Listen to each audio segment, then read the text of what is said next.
तो दोस्तों अगर आप भी 10th क्लास में हो तो ये वीडियो बिल्कुल सही टाइम पे आपके पास पहुंची है, क्योंकि इस वीडियो में हम कंप्लीट करेंगे क्वाड्रेटिक इक्वेशन चैप्टर 0 से लेकर हीरो लेवल तक का बिल्कुल वन शॉट में। तो आपको करना कुछ नहीं है, बस कॉपी पेन लेके बैठे, कान में लगा ली ईयरबड्स और स्टार्टिंग से लेकर एंड तक देखिए। जय हिंद एवरीवन, क्या हालचाल, कैसे सारे बच्चे, आई होप आप सब बढ़िया होंगे। दोस्तों मेरा नाम है हर्ष, स्वागत करता हूं इस बेहतरीन से प्लेटफॉर्म सबकी क्लासेस एसबी क्लासेस पर। दोस्तों काफी दिन बाद, 7 से 8 दिन बाद हम इस वीडियो को लेके आ रहे हैं, जिसके अंदर हम एक और वन शॉट में चैप्टर कंप्लीट करने वाले हैं। तो थोड़ी सी तबीयत की दिक्कत हो गई थी, इसीलिए हमने क्या बोलते हैं थोड़ा लेट हो गया। बाकी टेंशन ना लें, अब से हमारी वीडियो रेगुलर आपको मिलेंगी। तो इस वीडियो में हम कंप्लीट करने वाले हैं क्वाड्रेटिक इक्वेशन को, जो कि हमारा होने वाला है शायद वीडियो का 9th चैप्टर होने वाला है। फिर धीरे धीरे करके हमारे 2-3 चैप्टर बचे हैं, उन्हें भी कंप्लीट कर देंगे बिल्कुल वन शॉट में। तो अभी हम इस चैप्टर में, इस वीडियो में इस चैप्टर को कंप्लीट करते हैं फटाफट, ज्यादा टाइम ना लेते हुए चलिए स्टार्ट करते हैं। तो सबसे पहले इस चैप्टर के अंदर हम चलने लगे। सबसे पहले क्वाड्रेटिक इक्वेशन नाम का ये चैप्टर है, इसका मतलब क्या है क्वाड्रेटिक इक्वेशन का, एक बार मतलब जान लेते हैं फटाफट। देखो भाई, सबसे पहली बात, अगर जिस भी बच्चे ने पॉलिनोमियल चैप्टर नहीं पढ़ा अभी तक, तो सबसे पहले जाके पॉलिनोमियल चैप्टर पढ़ो। उसके बाद में आपकी चीजें काफी समझ आएंगी पॉलिनोमियल चैप्टर की। उसके अंदर आपने एक चीज पढ़ी होगी डिग्री नाम की, उसके अंदर मैंने सब चीज बताई है, टर्म्स क्या होता है, अलजेब्रिक एक्सप्रेशन क्या होता है, सब चीज वहां पे मैंने डिस्कस करी है। तो क्वाड्रेटिक इक्वेशन को एक बार फटाफट थोड़ा सा ओवरव्यू देता हूं तो आपको समझ आ जाएगा। वहां पे हमने क्वाड्रेटिक पॉलिनोमियल नाम की चीज पढ़ी थी, यहाँ पे हम पढ़ने वाले हैं क्वाड्रेटिक इक्वेशन की। किसकी पढ़ने वाले हैं? Quadratic equation. एक मिनट, कलर ले लेते सही सा, ठीक है। और काफी बच्चों को समझ आती है, दिक्कत आ रही थी कि बोर्ड थीम पीछे की अच्छी नहीं है, तो वो मैंने चेंज कर दिया, टेंशन ना लो, ठीक है भाई। क्वाड्रेटिक शब्द का मतलब क्या और इक्वेशन शब्द का मतलब क्या, दोनों समझ आ जाएंगे आपको। देखना, सबसे पहले इस शब्द के ऊपर आते हैं, ये क्वाड्रेटिक शब्द क्या होता है देखना। देखो भाई, क्वाड्रेटिक शब्द हमने पॉलिनोमियल चैप्टर के अंदर भी पढ़ा था। वहां पे हम ये बोलते हैं क्वाड्रेटिक एक वो टर्म है जो तब आता है जब किसी भी एक्सप्रेशन की डिग्री कितनी हो जाती है? 2। डिग्री कितनी हो जाती है? 2। अगर सिंपल शब्दों में आपको मैं बताऊं, कुछ भी, कोई भी एक्सप्रेशन या कुछ भी आपके सामने लिखा है और उसके अंदर कोई ना कोई वेरिएबल लिखा है, जैसे फॉर एग्जांपल मैं आपको बोलता हूं ये एक इक्वेशन लिखी है, ये भी इक्वेशन लिखी है, ये भी इक्वेशन। अगर इस इक्वेशन में हाईएस्ट पावर कितनी आ रही है? हमारी 2 आ रही है। हाईएस्ट पावर कितनी आ रही है? 2। किसकी? वेरिएबल की हाईएस्ट पावर। अगर वेरिएबल की हाईएस्ट पावर 2 आ रही है तो इट मीन समझ जाओ वो चीज क्या है, क्वाड्रेटिक पॉलिनोमियल है या क्वाड्रेटिक एक्सप्रेशन है या क्वाड्रेटिक इक्वेशन है। अब क्वाड्रेटिक का मतलब बेसिकली सिर्फ एक ही मतलब होता है, वो क्या होता है कि भैया हाईएस्ट पावर वेरिएबल की, क्या हाईएस्ट पावर वेरिएबल की कितनी होनी चाहिए? 2 होनी चाहिए। कितनी होनी चाहिए? 2। और इक्वेशन का मतलब होता है कि जिसके अंदर इक्वल टू का साइन दिख जाए, जिसके अंदर इक्वल टू का साइन दिख जाए। तो क्वाड्रेटिक इक्वेशन क्या है? ये एक ऐसी इक्वेशन है जिसके अंदर वेरिएबल की हाईएस्ट पावर कितनी होती है? 2 होती है। ध्यान रखना, quadratic equation is an equation. ये एक इक्वेशन है जिसके अंदर हाईएस्ट पावर किसकी? वेरिएबल की कितनी होती है? 2 होती है।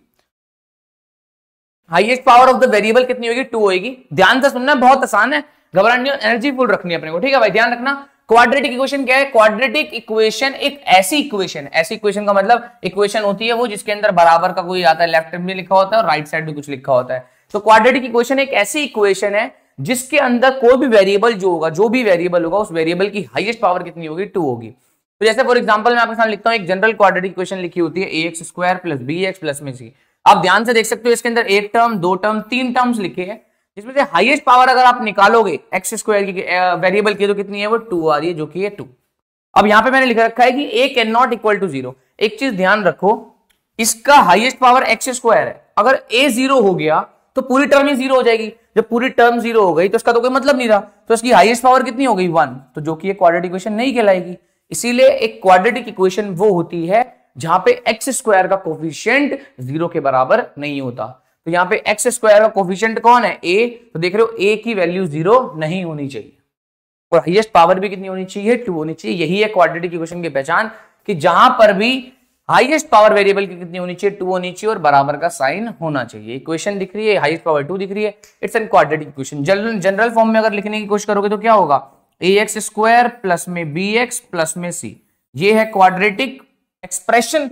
अगर इसके अंदर बराबर में 0 लिख दोगे तो क्या बन जाएगी? Quadratic equation. ठीक है भाई, अब बढ़ते हैं आगे। एग्जांपल देख लो कि देखो कितने सारे लिख रखे हैं, इक्वल टू का साइन है, इट मींस इक्वेशन है, हाईएस्ट पावर 2 है, इट मींस क्वाड्रेटिक इक्वेशन है। ये देखो ध्यान से, अब इसमें 2 ही टर्म है बट लेकिन बराबर है तो इक्वेशन है, हाईएस्ट पावर 2 है, इट मींस क्या होगा? Quadratic equation. अब इसके x² का कोफिशिएंट कितना है? 1 है, तो ध्यान रखना कोई दिक्कत नहीं है। इसके अंदर देखो x वाला टर्म ही नहीं है बट लेकिन क्या इक्वेशन है? हाँ जी भैया इक्वेशन है। क्या वेरिएबल की हाईएस्ट पावर 2 आ रही है? बिल्कुल आ रही है, वेरिएबल की हाईएस्ट पावर 2 आ रही है, इट मींस ये भी क्वाड्रेटिक इक्वेशन है। अब बढ़ते हैं फटाफट एक बार आगे। अरे भाई साहब एक मिनट, सामान गिर गया, माइक गिर गया था भाई अपना। ठीक है, माइक तो चल रहा है, कोई दिक्कत नहीं। ठीक है, अब देखो भाई, बढ़ते हैं नेक्स्ट टॉपिक के ऊपर। हाँ, इसमें देखना सबसे पहले जैसे ही आपको क्वाड्रेटिक इक्वेशन आपको बता दिया जाता है तो एनसीईआरटी के हिसाब से जो भी हम चैप्टर अपना लेके चल रहे हैं सबको पता होगा बच्चों को, ये जो हम वन शॉट लेके आ रहे हैं it is purely based on NCERT, ये सब के सब एनसीईआरटी के ऊपर बेस्ड है। ठीक है भाई, तो ध्यान रखना, check whether the following are quadratic equation. अब हमें इस वाले सवाल के अंदर क्या करना है कि ये क्वाड्रेटिक इक्वेशन है या नहीं वो चेक करके बताना है। तो बताए थे, कोई दिक्कत वाली बात नहीं है। देखो भाई, सबसे पहली बात इस इक्वेशन को आप ध्यान से देखोगे तो आपको तो लगेगा भैया अभी तो ये सॉल्व ही नहीं है प्रॉपर। जब सॉल्व ही नहीं है तो हम डायरेक्ट कैसे बता सकते हैं क्वाड्रेटिक इक्वेशन है या नहीं। तो कुछ बच्चे तो क्या करेंगे, अभी ट्राई करके बता देंगे भैया, अरे भैया एक्स स्क्वायर दिख रहा है तो सीधा सीधा क्वाड्रेटिक इक्वेशन होगी, हाँ या ना हमारा जवाब देंगे। बट ऐसा आपको बिल्कुल भी नहीं करना। सबसे पहले आपको ये चेक करना होगा क्या कि भैया इक्वेशन को पहले सिंप्लीफाई करके लेके आओ, जनरल फॉर्म में बनाओ। जनरल फॉर्म होती है ए एक्स स्क्वायर प्लस में बी एक्स प्लस में सी इक्वल्स टू 0। इस वाली फॉर्म में बनाने की कोशिश करो। अगर कोई क्वाड्रेटिक इक्वेशन होगी तो वो इस फॉर्म में आएगी, अदरवाइज वो नहीं आएगी। बात समझ आ रही है। अब सबसे पहले मेरे सामने ये वाला क्वेश्चन तो मैं इस क्वेश्चन को सॉल्व करता हूं। देखना कलर दिख रहा होगा वाला, कोई दिक्कत वाली बात नहीं। एक बार इस कलर को भी ट्राई करें। आपके सामने लिखा है x माइनस 2 का होल स्क्वायर। जब x माइनस 2 का होल स्क्वायर लिखा है तो काफी बच्चों को दिक्कत आती है कि भैया बताओ a माइनस बी का क्या होगा, होल स्क्वायर की वैल्यू कितनी है। तो भाई ये होगी a स्क्वायर प्लस में b स्क्वायर माइनस में 2ab। तो सीधी सीधी बात दिख रही है, x माइनस 2 का होल स्क्वायर में क्या आएगा, x का स्क्वायर प्लस 2 का होल स्क्वायर माइनस में 2a की वैल्यू कितनी हो जाएगी x, b की वैल्यू कितनी हो जाएगी भैया 2। ठीक है भाई, ये सॉल्व कर दिया हमने, कोई दिक्कत नहीं। प्लस में कितना लिखा है, प्लस में 1 इक्वल्स टू 2x माइनस 3 कितना है 2x माइनस 3। घबराने वाली दिक्कत नहीं, स्टेप बाय स्टेप फॉलो करो, बहुत आसानी से हो जाएगा। एक्स स्क्वायर तो ये सीधा एक्स स्क्वायर आ गया, 2 का स्क्वायर होता है भैया 4 माइनस में 2 2 जा 4x प्लस में 1 इक्वल्स टू 2x माइनस 3। एक चीज ध्यान से देखो, क्या इस पूरी टर्म में एक्स स्क्वायर के अलावा और कोई टर्म आ रही है, नहीं। तो एक्स स्क्वायर को कोई काट सकता है, नहीं। इसका मतलब इस इक्वेशन के अंदर एक्स स्क्वायर की टर्म रहेगी। और हमारी क्वाड्रेटिक इक्वेशन की पहचान भी यही बोलती है कि भैया एक्स स्क्वायर का टर्म होना चाहिए, हाईएस्ट पावर 2 होनी चाहिए, बाकी कुछ भी हो फर्क नहीं पड़ता। बट देखो क्या हाईएस्ट पावर इसके अंदर 2 है, बिल्कुल है। क्या बराबर का साइन है, हाँ, तो इसका मतलब ये क्वाड्रेटिक इक्वेशन है। बाकी सॉल्व करने के लिए आप और अच्छा सॉल्व कर सकते हो। इसको लिखो एक्स स्क्वायर, ये प्लस का 4 है, ये 4 कितना हो जाएगा 1 कितना हो जाएगा 5, यहाँ आया माइनस का 4x, ये प्लस का 2x इधर आ जाएगा तो कितना हो जाएगा माइनस का 2x। ठीक है भैया, 4 और 1 कितना हो गया भैया प्लस का 5, ये माइनस का 3 इधर आगे कितना हो जाएगा प्लस का 3 equals to 0। X square minus में कितना हो जाएगा, माइनस माइनस तो दोनों को प्लस करो, 4 और 2 6x प्लस में भैया 8 इक्वल्स टू 0। ठीक है भाई, ये देख रहे हो सीधा सीधा हमारी क्वाड्रेटिक इक्वेशन की फॉर्म में आ गया है। तो it means yes it is an quadratic equation. तो ये देख लो, yes it is an quadratic equation, it is a quadratic equation. ठीक है भाई, सेकंड वाला सवाल आपके सबके सामने, सेकंड वाला भी हमें ट्राई करते हैं। इक्वेशन बहुत बढ़िया है, पहले ही दिमाग नहीं लगाना, देखते ही नहीं बताना कि देखने पे तो लग रहा था भैया होगी, बट एक्चुअल में जब निकाला तो नहीं होगी। ध्यान से देख रहे हो, एक्स को एक्स से मल्टीप्लाई करूं एक्स स्क्वायर आएगा, बच्चों को लग रहा होगा क्वाड्रेटिक होगी, बट आपको ऐसे जवाब नहीं देना। जल्दबाजी में जो काम करोगे वो कभी भी सही से नहीं होगा। संयम के साथ करो, आराम से सवाल को सॉल्व करो, एंड तक एक्स को इससे मल्टीप्लाई करो, इस वाले एक्स से, फिर एक्स को मल्टीप्लाई करो 1 से। अब हम कलर चेंज करेंगे, येलो कलर से करते हैं। ठीक है भाई, एक्स को एक्स से मल्टीप्लाई करोगे तो कितना आएगा एक्स स्क्वायर, एक्स को प्लस 1 से करोगे कितना आएगा भैया प्लस एक्स, प्लस का यहाँ कितना आ गया 8। एक एक स्टेप बता रहा हूँ बहुत इजी से। अब देखो 2 नंबर मल्टीप्लाई हो रहे हैं, फर्स्ट को पकड़ो इस नंबर से मल्टीप्लाई, एक्स को एक्स से करेंगे कितना आएगा भैया एक्स स्क्वायर, एक्स को -2 से करोगे कितना आएगा माइनस का 2x। अब ये 2 दिख रहा था, 2 को हम किससे करेंगे x से, तो कितना आएगा प्लस का 2x, ये 2 उधर हो जाएगा तो कितना हो जाएगा माइनस का 4। अब ध्यान से जब इसको देखोगे तो ये हो गया एक्स स्क्वायर प्लस में x प्लस में 8 equals to x square minus 2x plus 2x cut के कितना हो गया 0, माइनस का बचा 4। अब एक चीज ध्यान देखने को मिल रही है, यहां पर भी एक्स स्क्वायर, इधर भी एक्स स्क्वायर, तो ये एक्स स्क्वायर से ये एक्स स्क्वायर कट जाएगा। जब देखेंगे x प्लस कितना आएगा, x प्लस में 8 इक्वल्स टू माइनस का 4, 8 उधर जाएगा तो x की वैल्यू कितनी आ जाएगी भैया -4 माइनस 8, x की वैल्यू आ गई माइनस का 12। अब बताओ क्या इस इक्वेशन के अंदर, ये इक्वेशन तो है बट क्या इसके अंदर हाईएस्ट पावर 2 आ रही है? अरे भैया 2 वाली पावर तो पहले ही घट गई, तो इसका सीधा सीधा आंसर है भैया नो। क्या it is not a quadratic equation. तो ऐसे ही तुम्हारे एनसीईआरटी के अंदर 6 सवाल दे रखे हैं लगभग, मैं 6 के 6 ले आया हूं। 4 मैं करूंगा, 2 आप करोगे टाइम लगा के। ठीक है भाई, चलते हैं आगे। ये वाले नेक्स्ट 2 सवाल हैं, इनको भी फटाफट सॉल्व करने की कोशिश करते हैं। ध्यान देना भाई। सबसे पहले देखा, ये डिस्ट्रीब्यूटिव प्रॉपर्टी लगाओ, x को मल्टीप्लाई करो इससे तो ये हो जाएगा 2x स्क्वायर, x को 2x से करो 2x स्क्वायर, प्लस में x इससे मल्टीप्लाई हो जाएगा 3 से 3x इक्वल्स टू यहाँ आ गया x स्क्वायर प्लस में 1। अब तुम्हें लग रहा होगा भैया इधर भी x स्क्वायर इधर भी x स्क्वायर कट के 2 नहीं हो जाएगा? अबे नहीं भाई, यहाँ पे 2x स्क्वायर है, इधर x स्क्वायर है, तो ये x स्क्वायर इधर आ जाएगा। सॉल्व करें, सिंप्लीफाई, ये x स्क्वायर इधर आ गया तो ये बन गया माइनस का x स्क्वायर प्लस का 3x पहले से ही था, प्लस का 1 भी इधर आ जाएगा, माइनस का 1 वहां पे बच गया 0। संयम के साथ सवाल को सॉल्व करेगा तो बनेगा मेरे भाई, घबराना नहीं है किस चीज से। बहुत सिंपल चीज चल रही है, तो एनसीईआरटी के बेसिक्स करा रहा हूं भाई, घबराना नहीं है। अब देखो 2x स्क्वायर में से एक x स्क्वायर चला गया, ये बच गया x स्क्वायर। ठीक है भाई, प्लस में कितना आ गया 3x माइनस का 1 बराबर 0। क्या ये एक क्वाड्रेटिक इक्वेशन दिख रही है? सबसे पहली बात, क्या बराबर का साइन है? बिल्कुल है भैया। उसके बाद ये बताओ क्या इसकी हाईएस्ट पावर 2 है? यस भैया, हाईएस्ट पावर भी 2 है, तो सीधा सीधा बोल सकते हो yes it is a quadratic equation. तो सीधी बात, मैंने भी कह दिया भाई क्वाड्रेटिक है। इस वाले सवाल पे आओ भाई, इसकी क्यूब दिख गया। अब भैया क्यूब दिख गया तो क्यूब की क्या आइडेंटिटी होती है? ध्यान से देखना भाई, a प्लस बी का क्यूब क्या होता है? सीधी सीधी a की क्यूब प्लस b की cube plus 3a square b plus 3ab square. Simple सी बात है, याद रखना कैसे आपको, a की क्यूब प्लस b की क्यूब, फिर एक बार 3ab 2 बार लिख देना, एक बार a का स्क्वायर कर दो, एक बार b का स्क्वायर कर दो, बहुत सिंपल। ठीक है भाई, ये मेरे सामने दिख रहा था तो मैंने यहां पे क्या करा, एक बार x का क्यूब एक बार 2 का क्यूब। ठीक है भाई, फिर मैंने बोला 3x का स्क्वायर और मल्टीप्लाई में 2, सिंपल, फिर प्लस में 2 का स्क्वायर मल्टीप्लाई में x। घबराना नहीं है, करना क्या है, एक बार a का स्क्वायर एक बार b का स्क्वायर। तो इस बार मैंने a का x का स्क्वायर कर दिया, अगली बार मैंने 2 का स्क्वायर कर दिया, दोनों का स्क्वायर कर दिया, बहुत सिंपल। बराबर में यहां पे आया x की क्यूब माइनस में 4। ठीक है भाई, अब ध्यान से सवाल को सॉल्व करना है। क्या ध्यान से कि भैया देख रहे हो ये x की क्यूब ये x की क्यूब दोनों कट रही है, मैं काट दो भाई, सीधा सीधा काटता हुआ दिख रहा है। अब 2 का क्यूब कितना होता है भैया? ये होता है 8 प्लस में 3 2 6x स्क्वायर प्लस 2 का स्क्वायर होता है 4, 4 को 3 से मल्टीप्लाई 4 3 12 भैया। 2 का स्क्वायर होता है 4, 4 3 12, 12x हो गया, ये कितना हो गया 12x इक्वल्स टू में माइनस का 4। माइनस का 4 इधर आएगा तो किसका बन जाएगा? प्लस का 4। तो सबसे पहले लिखेंगे 6x स्क्वायर, फिर लिखेंगे प्लस का 12x, फिर लिखा प्लस का 8, फिर प्लस का 4 इक्वल्स टू 0। जब दोनों को सॉल्व करा 6x स्क्वायर प्लस में 12x, 8 और 4 कितने हो गए? ये हो गए 12 बराबर 0। देख सकते हो ये क्वाड्रेटिक क्या निकल के आई है कि it is an quadratic equation. तो यहाँ पे सीधा सीधा लिखोगे yes it is a quadratic equation. चलते हैं नेक्स्ट सवाल पे। ये 2 सवाल है जिसमें से मैं एक सवाल करूंगा और आप एक सवाल करोगे। बहुत इजी है, मैं ये वाला कर देता हूं, लास्ट वाला आप कर देना। सबसे पहले डिस्ट्रीब्यूटिव प्रॉपर्टी लगानी है, फर्स्ट को पकड़ो, इससे मल्टीप्लाई फिर इससे मल्टीप्लाई।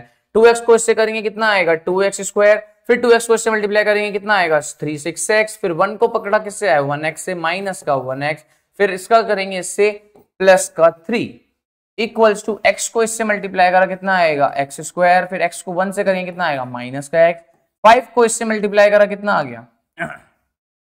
देखो भाई बहुत इजी चीज कर रहा हूं तभी इसलिए थोड़ा सा फास्ट करने की कोशिश कर रहा हूं। प्लस का कितना आ गया? 5x। अब ये 5 इससे मल्टीप्लाई होगा तो कितना आ जाएगा? माइनस का 5। अब ध्यान से देखना, कुछ चीज कटती हुई दिखाई दे रही है भैया। x स्क्वायर वाले टर्म को एक साथ ले लो, x वाले टर्म को एक साथ ले लो, तो ये 2x स्क्वायर में से इधर माइनस का हो जाएगा x स्क्वायर, प्लस का x स्क्वायर इधर आएगा माइनस का x square, minus 6x minus 1x कितना हो जाएगा? माइनस का 7x। ये प्लस का 5x माइनस का x कितना हो जाएगा? प्लस का 5x माइनस का x। बड़े नंबर में छोटे वाला घटाओ, 5 में से 1 घटाया 4 और साइन लगाओ बड़े वाले नंबर का, तो ये रहा 4x प्लस का। अब प्लस का 4x जब इधर आएगा तो किसका हो जाएगा? माइनस का 4x, और यहां बचा प्लस का 3 और ये माइनस 5 इधर आके किसका बन जाएगा? प्लस का 5 इक्वल्स टू 0। सारे टर्म्स इधर ले आए। अब 2x स्क्वायर में से एक x स्क्वायर चला जाएगा, ये x स्क्वायर बचेगा। माइनस 7 माइनस 4 कितना हो जाएगा? माइनस का 11x। 7 और 3 5 और 3 कितना होता है? 8 बराबर 0। ये आ गया हमारा यहाँ पे। अब ये एक सवाल बचा है, दिस सवाल इज योर होमवर्क। होमवर्क भी मत समझो इसको, क्लास वर्क ही समझो। वीडियो अभी चल रही है, वीडियो को पॉज करो और इस सवाल को सॉल्व करके बताओ इस यस है या नो, और कमेंट सेक्शन में अभी जाके अभी की टाइमिंग लिखकर टाइम लिखकर साथ में ये बताओ कि भैया इस पे यस और नो है, होगा या नहीं होगा। तो देख लो सवाल को, x square plus 3x plus 1 x minus 2 का होल स्क्वायर। बढ़ते हैं आगे नेक्स्ट सवाल की तरफ। क्या represent the following situation in the form of quadratic equation. अभी हमें क्या करना है, जितनी भी सिचुएशंस इन्होंने लिखी हैं इसको क्वाड्रेटिक इक्वेशन की फॉर्म में लिखना है। देखो दोस्तों, ये चैप्टर बहुत आसान है, बट लेकिन इस चैप्टर के अंदर जो खेल है वो किसका है, सारा का सारा खेल है लैंग्वेज का। जिसकी इंग्लिश थोड़ी ठीक ठाक अच्छी है उसके लिए आसान रहेगा, अदरवाइज आपको थोड़ी सी टेंशन लेने की जरूरत हो सकती है। अब ये तुम्हारे सामने कुछ इंग्लिश में लिखा है, पढ़ो समझो और इस चीज को ना इक्वेशन बनाने की कोशिश करो कि भैया क्या लिखा है, इसको मैथ्स की भाषा में कन्वर्ट करो। एक बार करो, इतने मैं पानी पीता हूं फिर मैं नेक्स्ट कराता हूं, ठीक है भाई।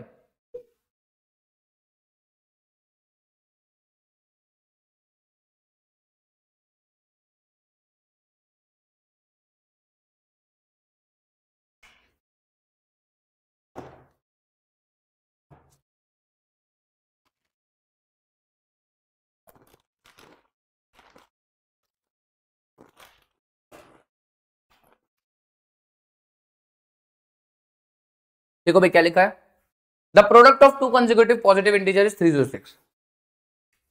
पढ़ना है, आसानी से करना है, बहुत ही। प्रोडक्ट का मतलब होता है multiply. To consecutive positive integers, positive का मतलब होता है प्लस वाले, इंटीजर्स का मतलब नंबर्स 1 2 3 4, कंसेक्यूटिव का मतलब होता है लगातार। दो पॉजिटिव इंटीजर, दो लगातार आने वाले पॉजिटिव इंटीजर्स का सम प्रोडक्ट है। The product of to consecutive positive integers is 306। दो पॉजिटिव इंटीजर्स लगातार आने वाले, उनका मल्टीप्लीकेशन है कितना, 306। मैंने बोला कि अगर कोई एक पॉजिटिव इंटीजर्स है तो इसके बाद वाला नेक्स्ट क्या होगा, अगला ही होगा। अगर मान लेते हैं ये 6 है तो नेक्स्ट कितना होगा, 7। अगर मान लेते हैं कोई 5 है तो कितना होगा, 6। मतलब दो जो भी आएंगे वो क्या होंगे, लगातार आ रहे होंगे और पॉजिटिव होंगे। इंटीजर तो यही होते हैं। तो मैंने बोला मुझे नहीं पता कौन से हैं, तो मैंने बोला लेट द नंबर्स को हमने क्या माना, लगातार आ रहे हैं। मैंने बोला एक नंबर को मैं मान लेता हूं x, तो इसके अगले वाला जो नंबर होगा वो कितना होगा, मेरे को बता सकता है भैया, x प्लस 1। अरे लगातार आ रहे हैं, 6 के बाद 7 आ रहा है, 5 के बाद 6 आ रहा है, 4 के बाद 3 आ रहा है, लगातार नंबर तो यही होते हैं। अगर पहले वाला x मान लिया तो अगले वाला कितना होगा, x प्लस 1। अगर किसी बंदे ने पहले वाला ही मान लिया x और वो कह रहा है कि पिछले वाला भी हम देख लें, तो लगातार तो कोई भी नंबर होते हैं ना, तो लगातार x माइनस 1 हो जाएगा। ठीक है भाई, x नहीं, एक कम करना है ना, उसमें से एक कम करके x माइनस 1 कर दो। अभी मैंने माना है x और उसके आगे वाला नंबर लगातार आने वाला दूसरा कौन सा, x प्लस 1। कहता है इन दोनों का जो मल्टीप्लीकेशन प्रोडक्ट है, इन दोनों का जो मल्टीप्लीकेशन है x मल्टीप्लाई में x प्लस 1 वो कितना है, 306 है। कितना है, 306। We need to find the integers. अच्छा भाई, अब देखो इक्वेशन बन गई, x को x से मल्टीप्लाई करोगे x स्क्वायर प्लस में x को इससे मल्टीप्लाई करा x इक्वल्स टू 306। अब देखना भाई, एक्स स्क्वायर प्लस में x 306 इधर आके कितना हो जाएगा, माइनस का 306 इक्वल्स टू 0। ये रही तुम्हारे सामने इक्वेशन। कोई दिक्कत परेशानी किसी नहीं होनी चाहिए भाई, बहुत आसान चीजें चल रही है। ये इक्वेशन इन्होंने बोला था represent the following option in the form of quadratic equation, quadratic equation बना दिया, सीधी सी बात है। चलो आगे पढ़ो ध्यान से भाई, क्या लिखा है, पहला सवाल पढ़ो क्या है। Rohan's mother is 26 years older than him. Rohan की जो माता जी हैं वो 26 साल बड़ी हैं उससे। ध्यान से, ये है रोहन, देखना यहां पे लिख रहा हूं, और यहां है रोहन की माता जी, रोहन्स मदर। ठीक है भाई, रोहन की जो माता जी है 26 साल ओल्डर देन हिम। रोहन की माताजी रोहन से 26 साल बड़ी है। बिल्कुल सही बात, होंगी भी भाई, मम्मी है तो बड़ी तो होंगी। The product of their edges in year 3 years from now will be 360। आगे कहानी छोड़ो, अभी की कहानी पे जज करते, पहले प्रेजेंट की कहानी लिखते हैं।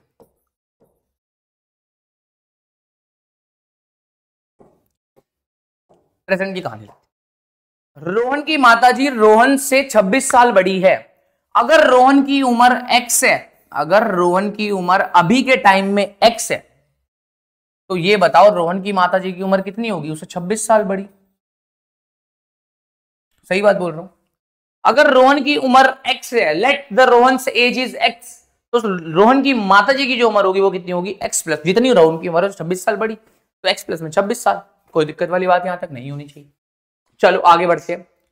कहता था प्रोडक्ट ऑफ देयर एजेस, कह रहा उन दोनों की उम्र का मल्टीप्लीकेशन, उन दोनों की उम्र का, इसकी उम्र और इसकी माता जी की उम्र का मल्टीप्लीकेशन कब, 3 years फ्रॉम नाउ। कह रहा 3 साल बाद, आज से 3 साल बाद कितना होगा, 360। आज से 3 साल बाद उनकी प्रेजेंट एज कितनी है, एक्स और एक्स में 26। कह रहा आज से आफ्टर 3 years, आफ्टर 3 years, अच्छा ये बताओ आफ्टर 3 साल बाद आज की उम्र उनकी कितनी है। जैसे मैंने बोला आज मेरी उम्र है, मान लेते हैं 22 साल 21 साल, ठीक है भाई। तो 21 साल बाद, अब 3 साल बाद मेरी उम्र कितनी होगी, तो 21 में 3 जोड़ देंगे कितना आएगा, 24। तो मेरी उम्र होगी 24 साल। तो जब 3 साल बाद की बात करोगे तो रोहन की भी उम्र बढ़ जाएगी और रोहन की माता जी की भी उम्र भी बढ़ जाएगी। तो रोहन की उम्र तो भैया 3 साल बाद कितनी हो जाएगी, x+3, 3 साल जोड़ दो, और रोहन की माता जी की उम्र हो जाएगी x+26। जितनी उनकी आज की उम्र है उसके अंदर 3 साल जोड़ दो। सही बात बोल रहा हूं, ये बात है किसको समझ आ रही है, बहुत आसान से चल रहे हैं, बहुत इजी चल रहे हैं, तभी बता रहा हूं। अब 3 साल बाद उनकी उम्र जितनी आई है, कहता 3 साल बाद जो भी उनकी उम्र है उन दोनों उम्र का मल्टीप्लीकेशन, कहता जो भी उनकी उम्र आई है इन दोनों उम्र का मल्टीप्लीकेशन, कह रहा कितना होगा, 360 होगा। कह रहा कितना होगा, 360। इन दोनों की उम्र का मल्टीप्लीकेशन कितना आएगा, 360। We would like to find Rohan's present age. कोई बात नहीं, अब देखो एक की एज है x+3, 26 और 3 कितना होता है, 29।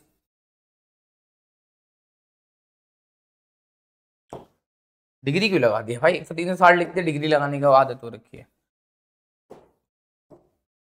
ये आ रखा 360 भाई।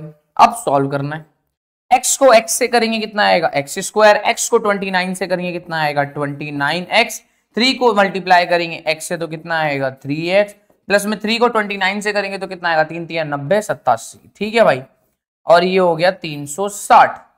अब हमें चाहिए थे नंबर सारे के सारे इधर, तो x² 29 और 3 कितना होता है, 30, 31, 32x।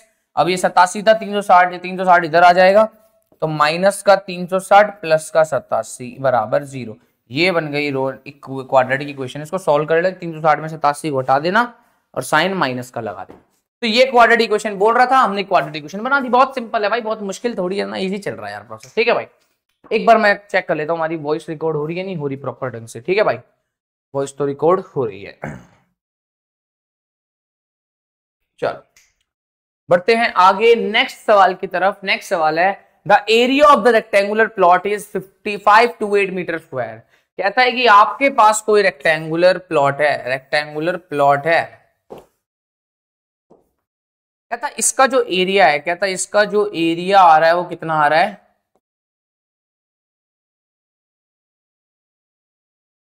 5 to 8 मीटर स्क्वायर, इतना आ रहा है।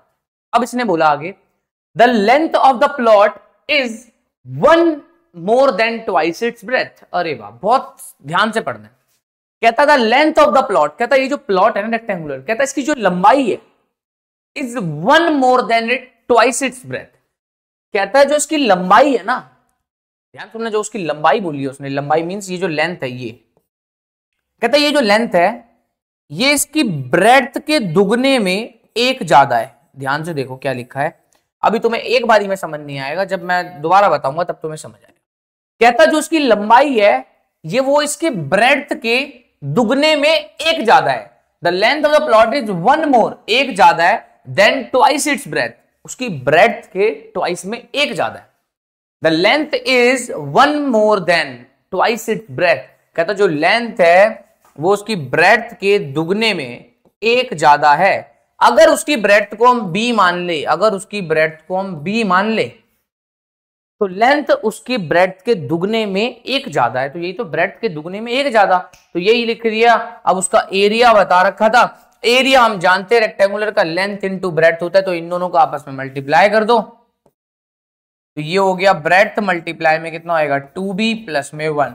अब आधे से ज्यादा बच्चों को लग रहा होगा भैया ये आपने ब्रेड्थ को क्या मान लिया, b क्यों मान लिया, x भी तो मान सकते हैं। तो मान ले, तू लिख दे यहाँ पे let breadth is equal to x। अब तू x लिख के करो कि x मल्टीप्लाई में, ठीक है, 2x plus 1 equals to 528। x को इससे करोगे ये होगा 2x स्क्वायर प्लस में x इक्वल्स टू 528। ये इधर आ जाएगा तो 2x स्क्वायर प्लस में x माइनस का 528 इक्वल्स टू 0। ये बन गई है हमारी क्वाड्रेटिक इक्वेशन, वही बनानी थी हमारे को सवाल में। तो आपके सामने सवाल इतना इजी है, बस इट्स ऑल अबाउट अंडरस्टैंडिंग। अगर आप इसको समझ पा रहे हो लैंग्वेज को, आप छोटे छोटे वर्ड्स को तोड़ के डायग्राम मैथ्स की फॉर्म में लिख पा रहे हो, समझो आपके लिए बहुत इजी है ये वाला चैप्टर। भाई मैं जो लाइन पढ़ रहा हूं था एरिया, तो मैंने बनाया एरिया। रेक्टेंगुलर प्लॉट, तो रेक्टेंगुलर प्लॉट बनाया। 528 तो लिखा। द लेंथ के बारे में बोला तो मैंने लेंथ लिखना स्टार्ट कर। जैसे जैसे शब्द पढ़ रहे हो वैसे वैसे तोड़ो, और तभी आपके लिए चैप्टर ना ऐसा मक्खन की तरह हो जाएगा, क्योंकि इसमें सिर्फ लैंग्वेज का गेम है। आगे बढ़ते हैं, नेक्स्ट टॉपिक स्टार्ट हो गया है। टॉपिक पढ़ाते हैं फटाफट, तब आएगा थोड़ा सा और आनंद। टॉपिक सुनो क्या है टॉपिक, हाँ, solution of a quadratic equation. कहता किसी क्वाड्रेटिक इक्वेशन का सॉल्यूशन। क्या मतलब होता है क्वाड्रेटिक इक्वेशन का सॉल्यूशन? अभी तक आप एक चीज देखते आ रहोगे, हमने किसके बारे में पढ़ाई करी है? हमने पढ़ाई करी है किसी भी क्वाड्रेटिक इक्वेशन के बारे में, जो कि होती है ax स्क्वायर प्लस में bx प्लस में c इक्वल्स टू 0, जिस क्वाड्रेटिक इक्वेशन में a की वैल्यू 0 नहीं होती है। a की वैल्यू 0 नहीं होगी, x स्क्वायर का कोएफिशिएंट कभी भी 0 नहीं हो सकता, तो वही तभी तो क्वाड्रेटिक इक्वेशन है। तो इस क्वाड्रेटिक इक्वेशन का सॉल्यूशन, सॉल्यूशन का क्या मतलब है भैया? आराम से समझो, ध्यान से समझो, एक चीज देखना। अब ये क्वाड्रेटिक इक्वेशन आपके सामने, अगर मैं x की वैल्यू 1 ले लूं, x की वैल्यू 1 ले लूं, तो ये क्वाड्रेटिक इक्वेशन की वैल्यू अलग आएगी। जैसे मैं तुम्हें कोई लेके ही समझाता हूं एग्जांपल, जब तुम्हारे लिए इजी पड़ेगा। कोई मैं बोलता हूं कि लेट्स से कोई एक क्वाड्रेटिक इक्वेशन है x स्क्वायर प्लस में 4x प्लस में 4 लेते हैं, ठीक है भाई। एक्स स्क्वायर प्लस में 4x प्लस में 4, मैंने बोला कोई एक क्वाड्रेटिक इक्वेशन है, ये 0। अब मैंने बोला एक चीज बताओ, अगर मैं x की वैल्यू -1 ले लूं, तो इस क्वाड्रेटिक इक्वेशन की क्या वैल्यू आएगी? इस क्वाड्रेटिक इक्वेशन को 1 पुट करो इसके अंदर, x की वैल्यू 1 है तो यहाँ आएगा 1 का स्क्वायर प्लस में 4 मल्टीप्लाई में 1 प्लस में 4। अब निकालते रहो ये वाली वैल्यू, 1 प्लस में 4, 1 माइनस में 4, 4 बन जाए -4 प्लस का 4, प्लस 4 -4 कट गया, बचा 1। जब x की वैल्यू -1 ली तो 1 आ रहा है। अब मैं x की वैल्यू क्या लेता हूं? 1 लेता हूं। x की वैल्यू जब 1 लूंगा तो यहां क्या होगा? 1 का स्क्वायर प्लस में 4 इंटू में 1 प्लस में 4, 4 और 4 8 और 1 9। अब आंसर आ रहा है 9। तुम एक चीज देख रहे हो, x की वैल्यूज मैं अलग अलग ले रहा हूं, तो मुझे इस क्वाड्रेटिक की जो इक्वेशन अलग अलग वैल्यू मिल रही है। बात समझ आ रही है? बट अगर मैं तुम्हें ऐसा बोलूं, मैं तुम्हें क्या बोलूं कि x की कोई एक ऐसी वैल्यू है, क्या बोल रहा हूं, x की कोई एक ऐसी वैल्यू है जिस वैल्यू को अगर हम इस क्वाड्रेटिक इक्वेशन में रखें, इसमें रखें एक्स स्क्वायर प्लस में bx प्लस में c, x की ऐसी वैल्यू जिस वैल्यू को मैं इस क्वाड्रेटिक इक्वेशन में रखूं, तो ये पूरी की पूरी जो क्वाड्रेटिक इक्वेशन की वैल्यू है, ये वैल्यू 0 के बराबर आ जाए। किसके बराबर आ जाए? 0 के बराबर। x की वो वैल्यू जिस वैल्यू को क्वाड्रेटिक इक्वेशन में रखने पर पूरे क्वाड्रेटिक इक्वेशन का जो आंसर है, जैसे यहां पे 9 आ रहा था, यहां 1 आ रहा था, वो आंसर 0 के बराबर आ जाए, वो वैल्यू 0 के बराबर आ जाए, तो x की इसी वैल्यू को, x की इसी वैल्यू को हम बोलते हैं सॉल्यूशन। क्या बोलते हैं?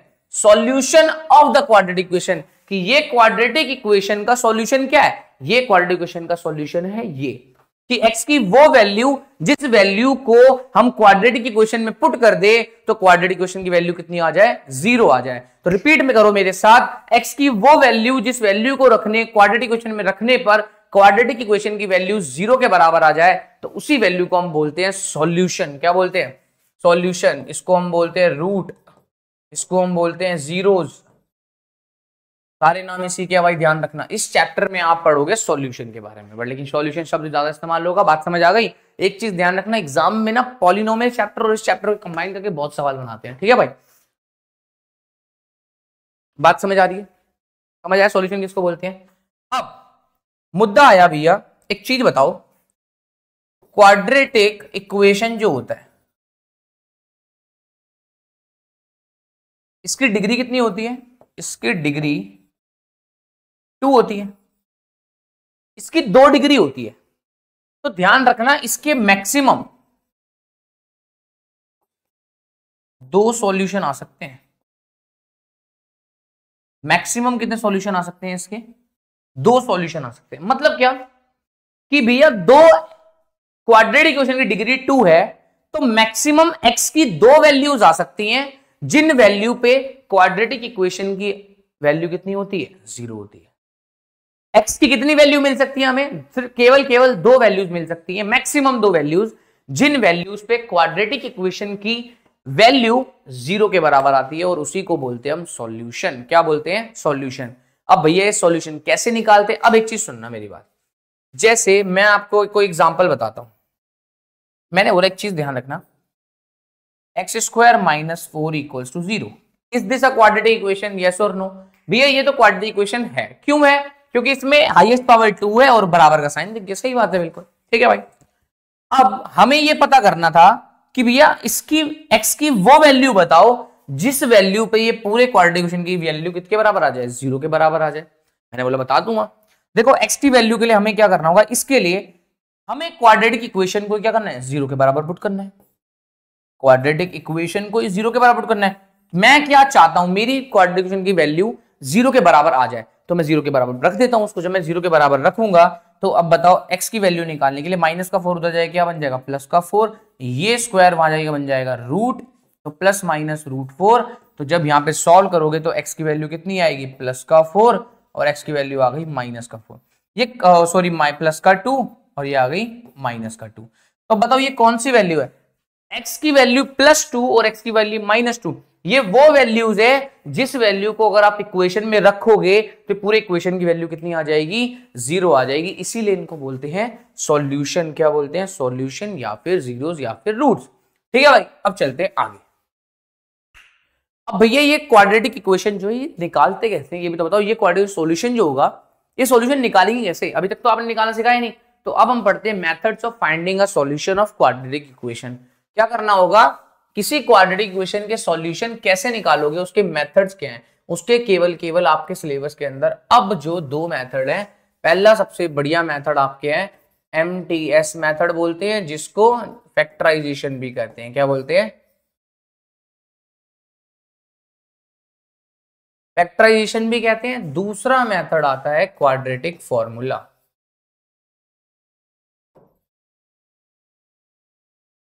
एक आता है MTS means middle term splitting method, factorisation भी बोलते हैं जिसको, और दूसरा आता है क्वाड्रेटिक फॉर्मूला, जो इस चैप्टर की जान है, जिसकी वजह से आपको आधे ज्यादा सवाल करने होंगे।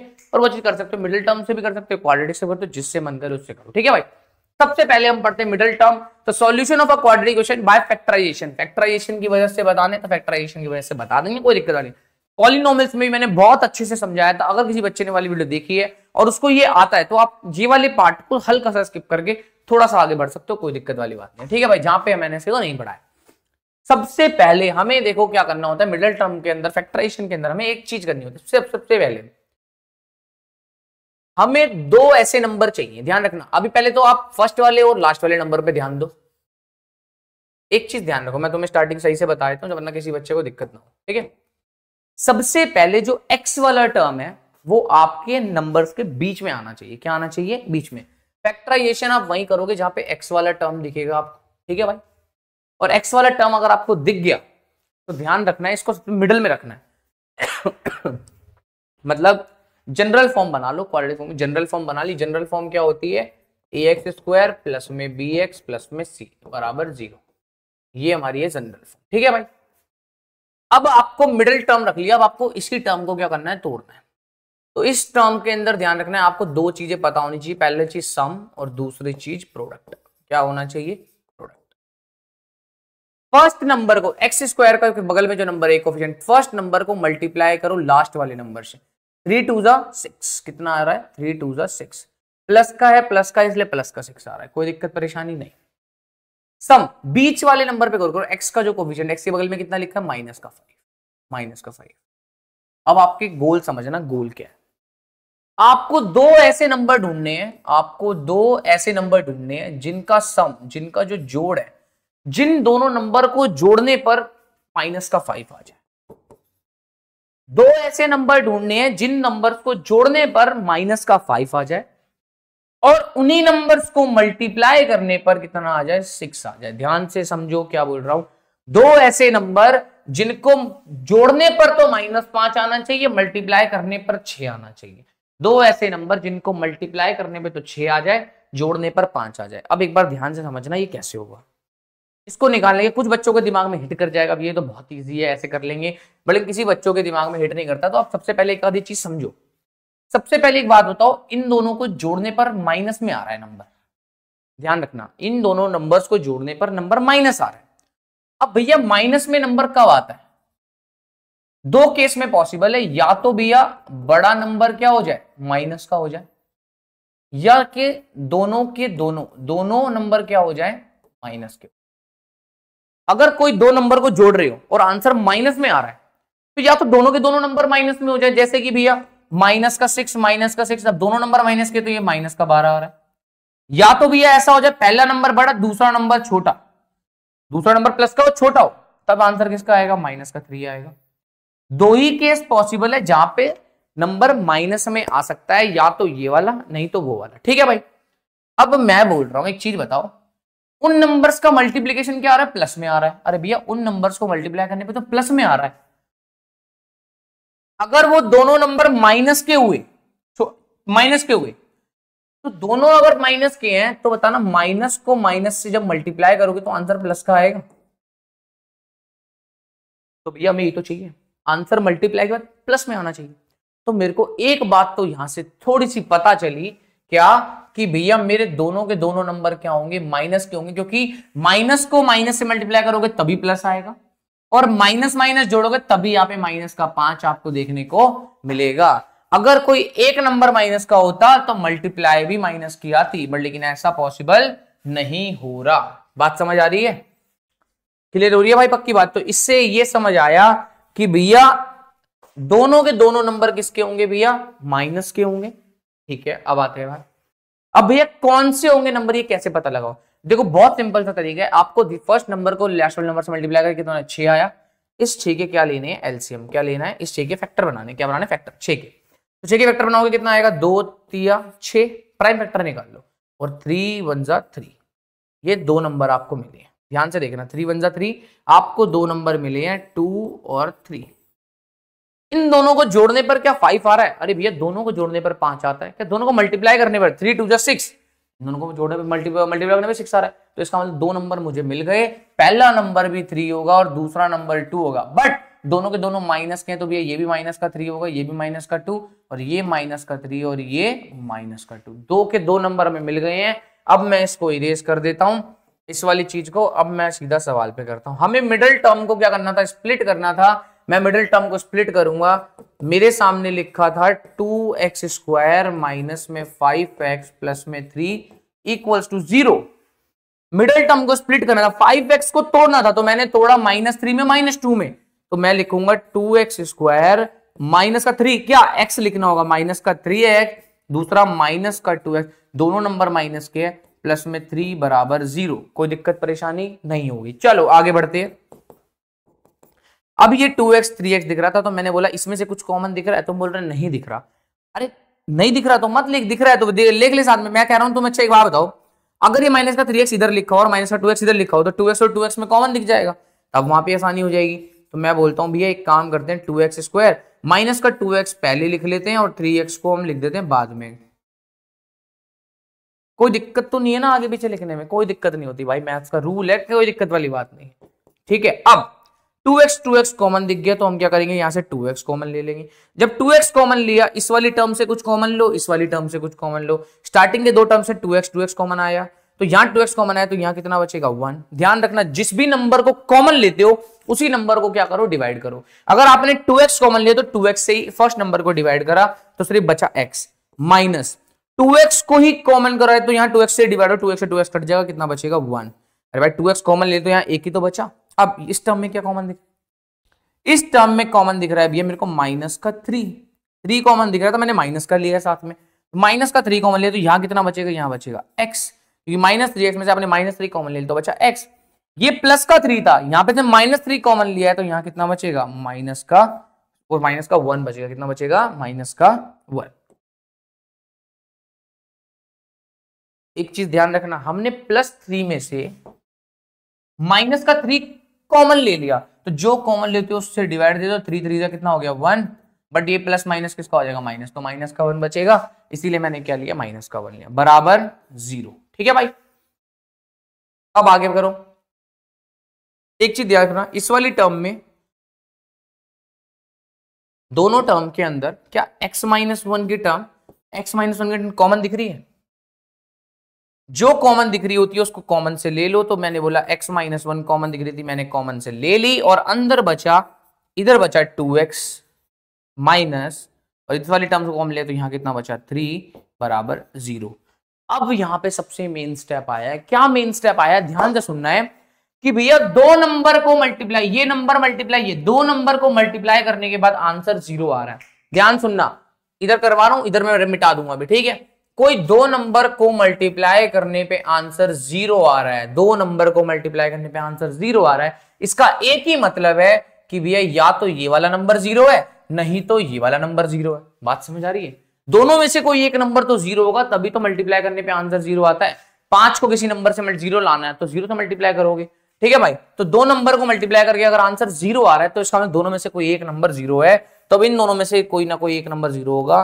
तो या तो x-1 बराबर 0 होगा, नहीं तो 2x-3 बराबर 0 होगा। x-1 बराबर 0 तो x की वैल्यू कितनी आ गई? 1, और ये 2x-3 है तो यहाँ पे क्या होगा? x की वैल्यू -3 उधर जाएगा तो प्लस का 3, ये 2 मल्टीप्लाई में तो नीचे ये किसके हो जाएगा? डिवाइड में। तो x की वैल्यू कितनी आ गई? 2/3। दो वैल्यूज देख रहे हो आपको x की मिल चुकी है, और ये वो दो x की वैल्यूज है जिन वैल्यू को अगर आप इस इक्वेशन में डालो तो पूरे इक्वेशन की वैल्यू कितनी आ जाएगी? 0 आ जाएगी। कायदे से बोलूं तो भैया ये दोनों के दोनों क्या है? Solution of this quadratic equation. बात समझ आ गई है? इतने प्यार से बढ़िया तरीके से आपको एक एक स्टेप करके पूरा फैक्टराइजेशन समझा दिया। अब आते हैं एक बार इस वाले पे, उससे पहले एक बार इसको रब कर देता हूं। ठीक है भाई, जो भी एक्स्ट्रा मटेरियल लिखा हुआ है इसके पास। अब आगे बढ़ते हैं। अब इस वाले सवाल को ध्यान से देखना। ठीक है भाई, क्या है इस सवाल के अंदर? सबसे पहले भैया एक्स वाला टर्म बीच में, कोई दिक्कत वाली बात नहीं, तो हम यहां पे लिखते हैं सम। एक्स के बगल में कितना लिखा है? एक्स के बगल में लिखा है भैया -1, तो यहां पे -1। प्रोडक्ट, फर्स्ट नंबर को पकड़ो, मल्टीप्लाई करो लास्ट वाले नंबर से। 6 -2 को मल्टीप्लाई करो, कितना आएगा? 6 दूनी -12, कितना आएगा? -का। अब ध्यान से सुनना है, ठीक है भाई, -12 आ रहा है। भैया एक चीज देखो, अब यहां पे एनालाइज करना है तुम्हें कि भैया दो नंबर ऐसे जिनको जोड़ने पर कितना आ जाए? -1 आ जाए, और दो नंबर ऐसे जिनको मल्टीप्लाई करने पर -12 आ जाए। ठीक है भाई, अब एक चीज देखना, दो नंबर ऐसे जिनको जोड़ने पे -1 आ रहा है। अरे भाई, माइनस का नंबर कब मिलेगा? माइनस का नंबर तभी मिलेगा जब या तो बड़े वाला नंबर माइनस का हो, नहीं तो दोनों के दोनों माइनस के। ठीक है भाई, लेट्स से मैं बोलता हूं दोनों के दोनों नंबर भाई माइनस के हैं। मैं क्या बोलता हूं? दोनों के दोनों नंबर क्या है? माइनस। दो नंबर माइनस के हैं तो इन दोनों का मल्टीप्लीकेशन क्या आएगा? पॉजिटिव आएगा। बट यहां तो मल्टीप्लीकेशन कितना आ रहा है? माइनस कब आ रहा? तो इसका मतलब ये वाला केस पॉसिबल नहीं है। तो कौन सा केस पॉसिबल होगा? ऊपर वाला, बड़ा नंबर माइनस का। अगर मान लेते बड़ा नंबर माइनस का और छोटा नंबर प्लस का, एक नंबर माइनस एक नंबर प्लस, तो मल्टीप्लीकेशन माइनस में आ सकती है, और प्लस वाला भी क्या हो सकता है? माइनस में आ सकता है। बस ध्यान क्या रखना है? बड़ा नंबर क्या होगा? माइनस का होगा। इतनी चीज बस क्लियर रखनी है। अब ये चीज हमें समझ आ गई। इस चीज के लिए हमें क्या समझ आया कि इसके अंदर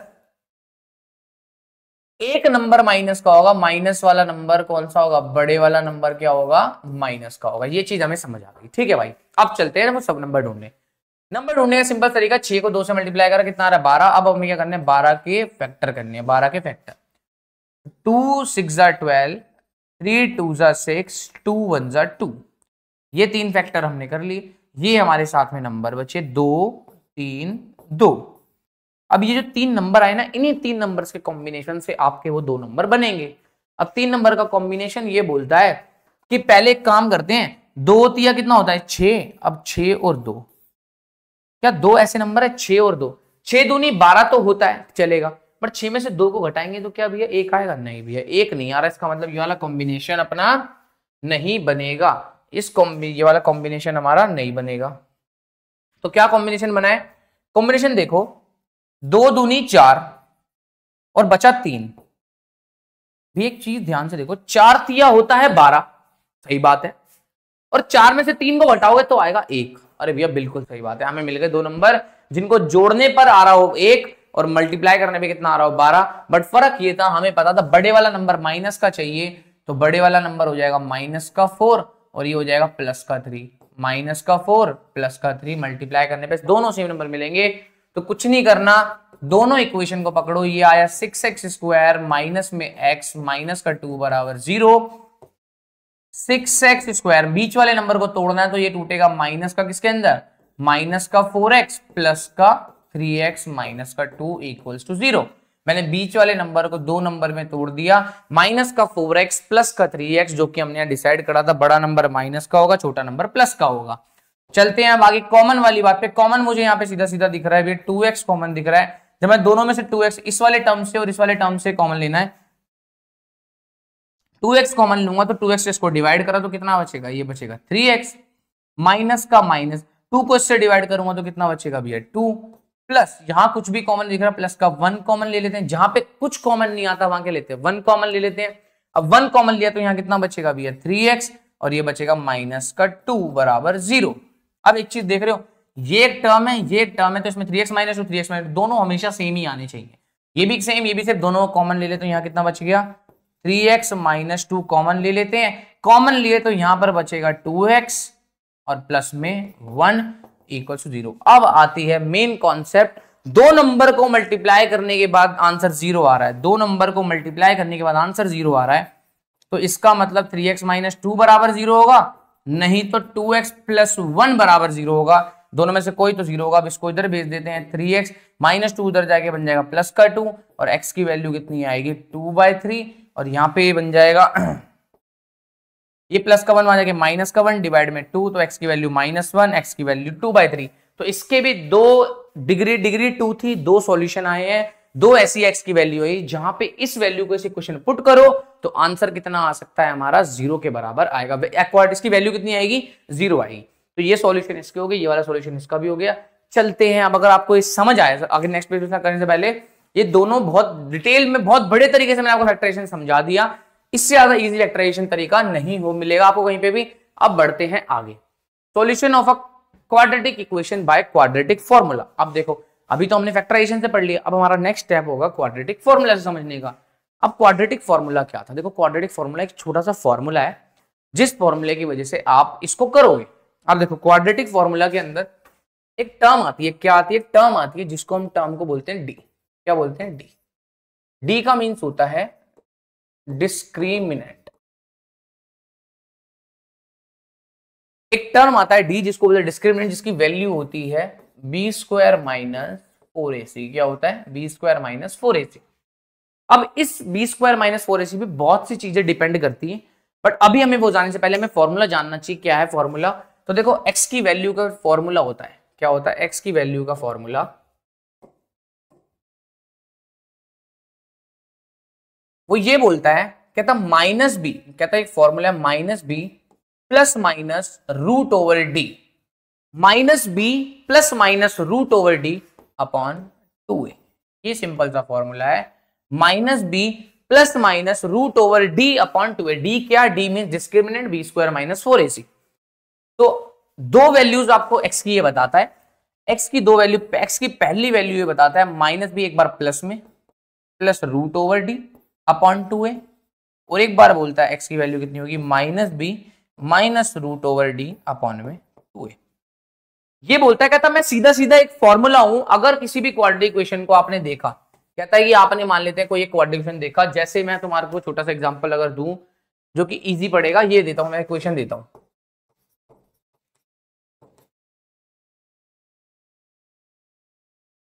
ये इक्वेशन मैंने तुम्हारे को दी, मैंने बोला इस इक्वेशन के सॉल्यूशन कितने होंगे, तुमने बोला भैया बता देंगे। तो ये फॉर्मूला बोलता है मुझे डायरेक्ट इस्तेमाल करो। डायरेक्ट इस्तेमाल क्या करो, मेरा डी की वैल्यू निकालो, डिस्क्रिमिनेंट की वैल्यू निकालो, डी है ध्यान रखना, डी डी का इसका अगर पूरा फॉर्मूला लिखोगे तो क्या होगा, ये पूरा फॉर्मूला होगा minus B plus minus root over b² minus 4ac upon में 2a, ये फॉर्मूला है।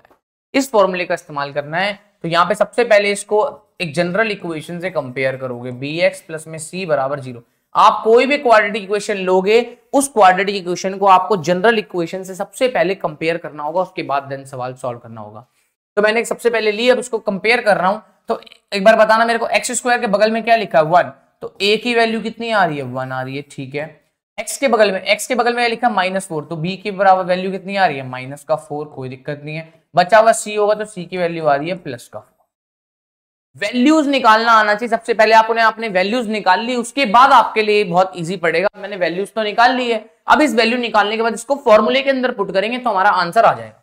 मैंने बोला मुझे x की वैल्यू चाहिए, तो तुमने बोला -b की वैल्यू कितनी है, b की वैल्यू -4, तो -4 लिखो, प्लस माइनस क्या लिखा, प्लस माइनस। चलो एक बार प्लस करके निकाल देते, दूसरी बार क्या कर देंगे माइनस कर देंगे, तो इसलिए प्लस माइनस में हटा देता हूं, ठीक है। -b plus root over B square -4ac, B square मतलब b का स्क्वायर करो, माइनस के 4 का स्क्वायर माइनस 4ac, 4 a की वैल्यू है 1, c की वैल्यू है 4, कोई दिक्कत। डिवाइडेड में 2a की वैल्यू 2, a की वैल्यू कितनी है 1। मैंने पूरा फॉर्मूला अप्लाई कर दिया, -b plus minus root over plus minus नहीं plus root over B square -4ac upon 2a। चलो शाबाश, ठीक है भाई। अब x की वैल्यू निकालो, माइनस माइनस आ गया प्लस का 4, प्लस 4 का स्क्वायर बताओ कितना होगा, 4 का स्क्वायर होता है 16, तो 16 माइनस 4 4 जा कितना होगा 16, डिवाइडेड बाय ये कितना आ गया 2, 4 प्लस में रूट ओवर 0 डिवाइडेड बाय 2। जब इसको सॉल्व करोगे तो 4 डिवाइड बाय 2, ये कट के कितना आ जाएगा 2 आ जाएगा, कितना आ जाएगा 2।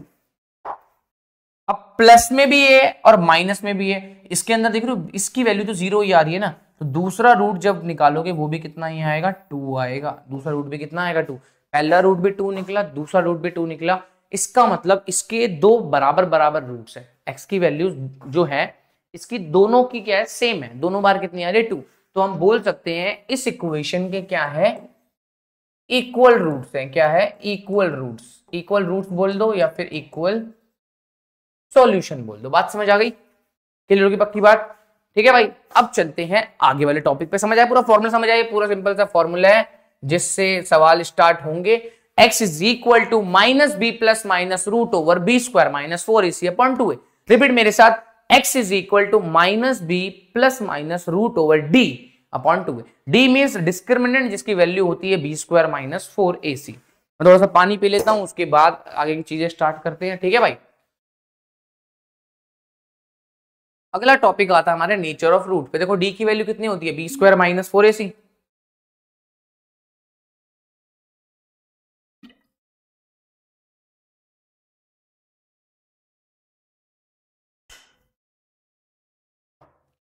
देखना भाई। अब ये जो टॉपिक है बहुत इंपॉर्टेंट टॉपिक है, क्यों ध्यान रखना, क्या इसलिए किस लिए, ये जो d होता है ना d बी स्क्वायर -4ac, ये बहुत कुछ बताता है। क्या बताता है, बहुत कुछ। कौन क्या क्या बहुत कुछ बताता है, एक बार ध्यान समझना। कोई भी इक्वेशन आपको दिखाई दी है, मान लो कोई भी क्वाड्रेटिक इक्वेशन आपको दिखाई है, सबसे पहले एक चीज ध्यान रखनी है, क्वाड्रेटिक इक्वेशन कैसे लिखी होती है, ax square plus bx plus c equal to 0, जिसके अंदर x स्क्वायर आता है। x स्क्वायर से हमें यह पता होना चाहिए इस क्वाड्रेटिक में जो ग्राफ होगा वो कैसा होगा, पैराबोला टाइप का होगा, पैराबोला, ठीक है, इस टाइप का इसका ग्राफ होगा, ठीक है भाई। अब ध्यान क्या रखना है कि किसी भी क्वाड्रेटिक इक्वेशन को ना हम ना देखते ही बता सकते हैं, किसकी मदद से, इस डिस्क्रिमिनेंट की मदद से हम किसी भी इक्वेशन को देख के बता सकते हैं कि इस इक्वेशन के रूट्स अलग अलग आएंगे। देखो शक्ति देख लो कैसी है कि किसी भी क्वाड्रेटिक इक्वेशन के रूट्स अलग अलग आएंगे या सेम आएंगे या निकलेंगे ही नहीं। ध्यान समझना, किसी भी क्वाड्रेटिक इक्वेशन इस डी की मदद से हम क्या बता सकते हैं, हम ये बता सकते हैं कि क्वाड्रेटिक इक्वेशन दिखाओ और हम देखने के बाद बता सकते हैं कि इसके दो अलग अलग रूट्स हैं या दोनों के दोनों रूट्स बराबर है या रूट्स है ही नहीं। बात समझ रहे? तो अब वो कैसे बता सकते समझना। देखो ये जो डी स्क्वायर होगा, ये बी स्क्वायर -4ac, किसी भी क्वाड्रेटिक इक्वेशन के अंदर अगर बी स्क्वायर -4ac की वैल्यू जीरो से बड़ी आती है। ये नेचर ऑफ रूट्स पढ़ रहे हैं, ध्यान रखना बहुत जरूरी है। अगर बी स्क्वायर ऑफ 4ac की वैल्यू जीरो से बड़ी आती है तो सीधा सीधा आप समझ जाना two real and distinct roots, कि उस इक्वेशन के ना दो रूट्स आएंगे या दो सॉल्यूशन आएंगे और वो दोनों के दोनों क्या होंगे, अलग। मतलब x की दो अलग अलग वैल्यूज आएंगी, वो कैसी होंगी। अब देखो इसका ग्राफ कैसा होता है। अगर d की वैल्यू जीरो से बड़ी है, अगर d की वैल्यू मतलब बी स्क्वायर माइनस 4ac की वैल्यू जीरो से बड़ी है, इसका ग्राफ देख रहे हो कैसा होता है, ऐसा। अब ग्राफ ऐसा है तो तुम एक चीज ध्यान रखो, दो जगह वैल्यू कट रही है, एक अलग वैल्यू है एक अलग वैल्यू है। जो भी वैल्यू है आपको नहीं पता, वो वैल्यूज हम निकाल लेंगे। तो हम इक्वेशन देखते ही बता देंगे इसकी दो वैल्यू आएंगी अलग अलग या नहीं आएंगी, किसकी मदद से, अगर इसकी वैल्यू जीरो से बड़ी आ रही है। ठीक है। सेकेंड केस, अगर बी स्क्वायर माइनस 4ac की वैल्यू जीरो के बराबर हो जाए। अगर हमने किसी इक्वेशन को देखा और उसकी बी स्क्वायर माइनस 4ac की वैल्यू जीरो के बराबर आ रही है, तो इसका सिर्फ एकमात्र मतलब है क्या, two real and equal roots. कि भैया एक चीज ध्यान रखना, ये जो भी क्वाड्रेटिक इक्वेशन होगी, उस क्वाड्रेटिक इक्वेशन के अंदर अगर इसके जीरो की इसकी वैल्यू जीरो के बराबर है, तो ध्यान रखना उस इक्वेशन की x की दो वैल्यूज आएंगी और वो दोनों की दोनों वैल्यूज क्या होंगी, सेम। जैसे अभी हमने पिछली इक्वेशन के अंदर किया, ये वाली में x की दो वैल्यूज आई, पहली भी 2 और जब बाद में निकाली वो भी कितनी आ रही है, दूसरी निकालोगे x की वैल्यू वो भी कितनी आएगी, 2 आएगी। दोनों वैल्यूज कितनी आ रही है, 2 2 आ रही है। तो इसका मतलब इसकी इक्वेशन का जो बी स्क्वायर माइनस 4ac की वैल्यू वो कितनी है, जीरो के बराबर। यकीन नहीं है तो यहां करके देख लेते हैं। अब देखना एक बार, मैं निकालता हूं B square minus 4ac, B की वैल्यू माइनस फोर का स्क्वायर माइनस 4, ए की वैल्यू 1, सी की वैल्यू प्लस का 4, सी की वैल्यू कितनी है, प्लस का 4। माइनस का 4 का स्क्वायर हो जाएगा 16, माइनस 4 चौक 16, 16 में 16 गया 0। तो इसके बी स्क्वायर माइनस 4ac की वैल्यू 0 के बराबर आ रही है। इसीलिए हम बोल सकते हैं कि भैया इसके दो रियल आएंगे, रियल रूट्स आएंगे और इक्वल भी आएंगे। रियल का कहने का मतलब क्या है, देखो मैथ्स के अंदर ना दो टाइप के नंबर होते हैं, एक होता है रियल नंबर और एक होते हैं इमेजिनरी नंबर्स, जिनको हम ना बड़ी क्लासेस में आयोटा के नाम से पढ़ते हैं।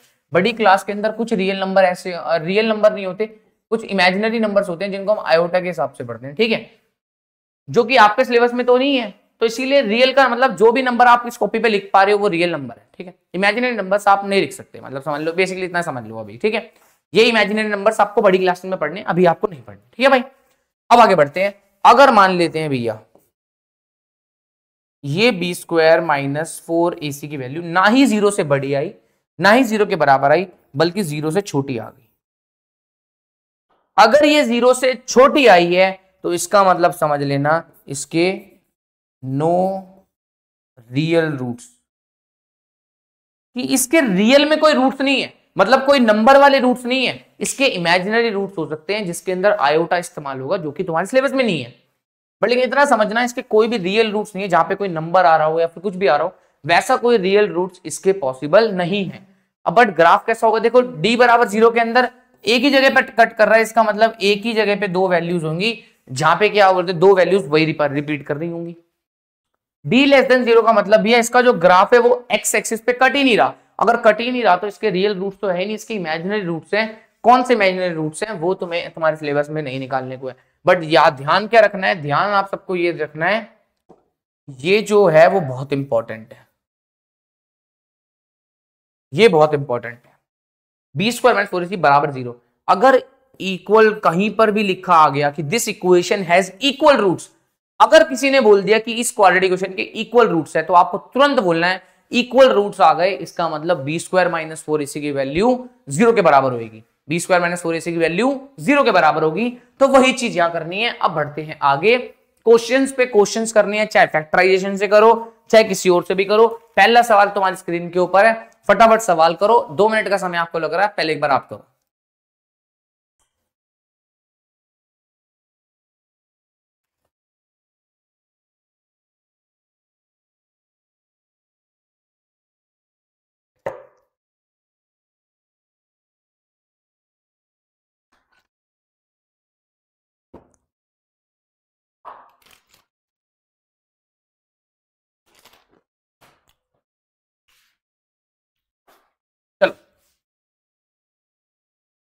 सबसे पहले find the discriminant of the equation this and find the nature of this root. बहुत सिंपल, एक इक्वेशन है आपके सामने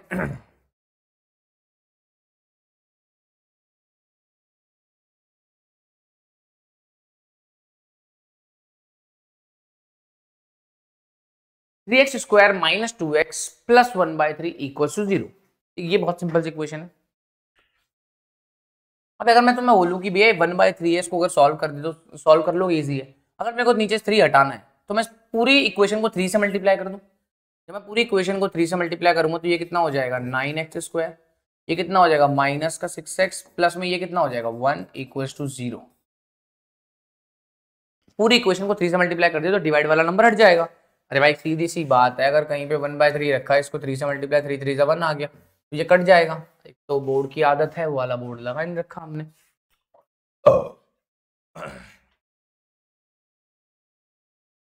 देखो अब इस इक्वेशन को कंपेयर करना है मेन इक्वेशन से, तो a की वैल्यू कितनी आ रही है, x के बगल में क्या लिखा है 9, तो ये a की वैल्यू है। x स्क्वायर के बगल में, सॉरी b के बगल में, x के बगल में कितना लिखा है माइनस का 6, तो ये होगी b की वैल्यू। c के बगल में कितना लिखा है 1, तो ये होगी c की वैल्यू। तीनों की वैल्यू मिल गई, a b c तीनों मिल गया हमारे को। अब हमें बोल रहा है find the nature of its roots. सबसे पहले डिस्क्रिमिनेंट फाइंड करना है। इसका डिस्क्रिमिनेंट तो हमने फाइंड किया नहीं। डिस्क्रिमिनेंट की वैल्यू होती है b स्क्वायर माइनस 4ac। तो मैंने बोला b स्क्वायर माइनस का 6 का स्क्वायर माइनस 4, a की वैल्यू आ रही है 9, c की वैल्यू आ रही है 1। 6 का स्क्वायर होता है 36 माइनस में 9 चौक कितना आएगा 36, 36 बराबर आते हैं 0 के बराबर। 36 माइनस 36 0 के बराबर। अब इसके d की वैल्यू कितनी आ गई 0 के बराबर आ गई। अच्छा बताओ कहां, जहां पर भी d की वैल्यू 0 के बराबर आती है उसका मतलब सीधा सीधा होता है 2 रियल एंड इक्वल रूट्स, कि इसके रियल भी हैं और इक्वल भी हैं, दोनों के दोनों 2 real and equal roots both. ठीक है भाई, कोई दिक्कत वाली बात नहीं है, 2 रियल भी हैं और इक्वल भी हैं रूट्स, कोई दिक्कत वाली बात नहीं है। अब कह रहा फाइंड देम, अगर वो रियल हैं find them if they are real. भाई रियल तो है, अब तो फाइंड करो, तो मैंने बोला फाइंड कर देंगे।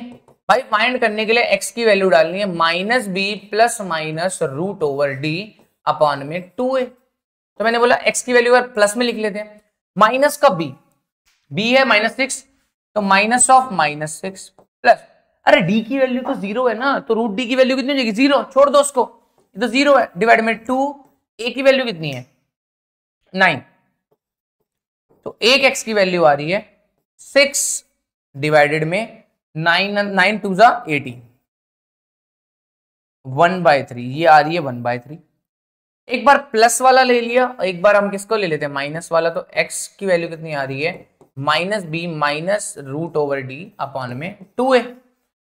तो माइनस ऑफ b की वैल्यू कितनी है माइनस का 6, माइनस 0 डिवाइड में 2 मल्टीप्लाई में 9, ये भी कितना आ रहा है 6 डिवाइड में 18, ये भी कितना आ रहा है 1/3। तो एक बार x की वैल्यू 1/3 है, दूसरी बार 1/3, तो हमें पता तो है कि इक्वल रूट्स आएंगे। तो भाई अगर एक 1/3 है तो दूसरा भी तो 1/3 आएगा ना।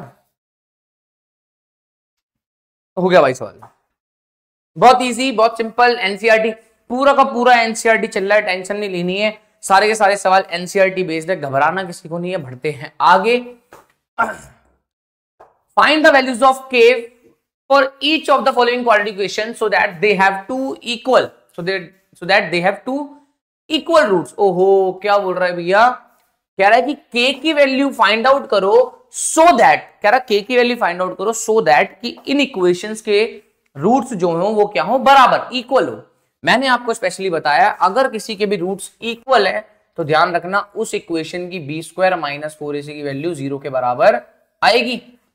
तो b स्क्वायर माइनस 4ac की वैल्यू इन इक्वेशन की बराबर आनी चाहिए। तो इसकी a की वैल्यू तो सबसे पहले लिखते हैं 2, b की वैल्यू कितनी होती है x के बगल में कितना लिखा है k, c की वैल्यू कितनी होती है बचा हुआ 3, इनके b स्क्वायर माइनस 4ac की वैल्यू 0 के बराबर आएगी।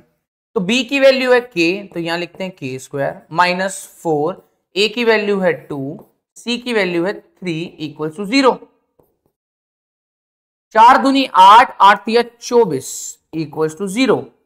तो k स्क्वायर, ये माइनस का 24 उधर जाके प्लस का 24 बन जाएगा, तो k की वैल्यू आती है प्लस माइनस रूट ओवर 24। खत्म होगी, प्लस माइनस रूट 24, अरे 12 दूनी 24, 2 6 12, तो 2 रूट 6 आ रहा है, ठीक है, 3 2 6, हाँ 2 रूट 6, ठीक है भाई, 12 दूनी 24। तो इसका आंसर अगर लिखना भी हो किसी को तो के की वैल्यू आती है प्लस में 2 रूट 6 आती है,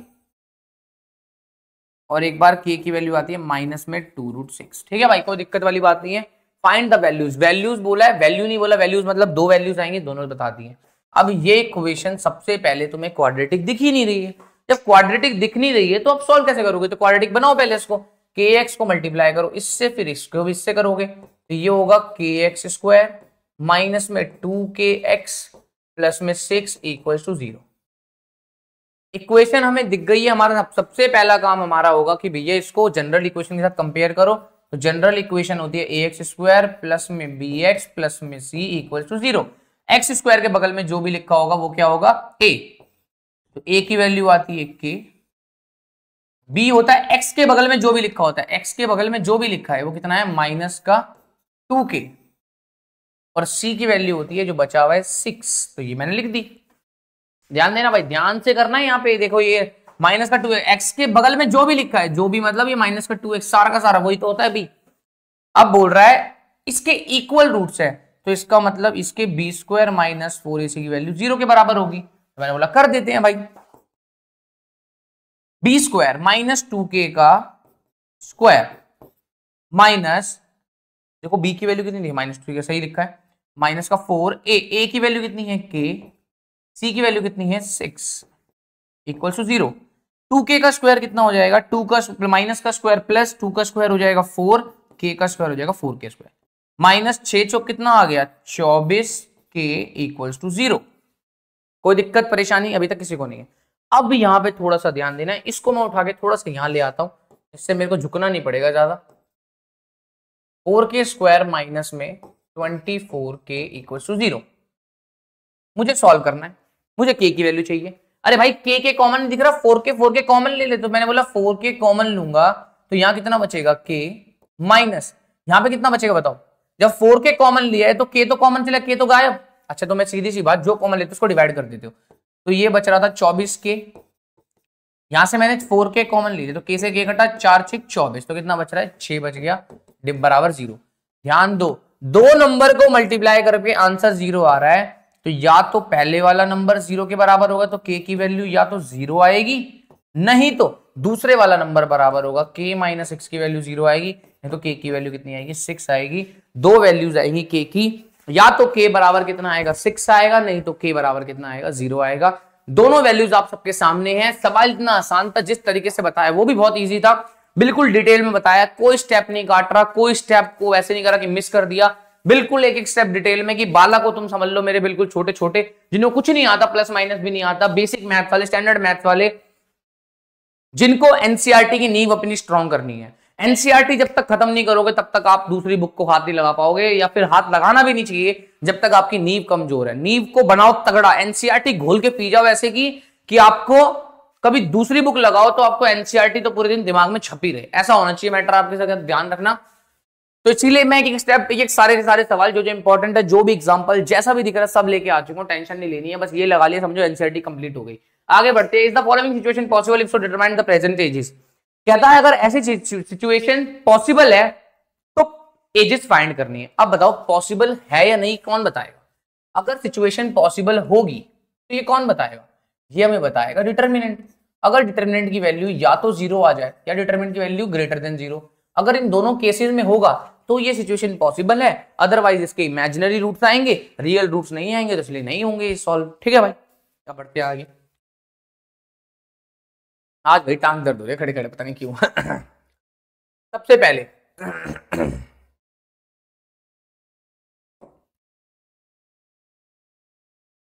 the sum of the ages of two friends is 20 years।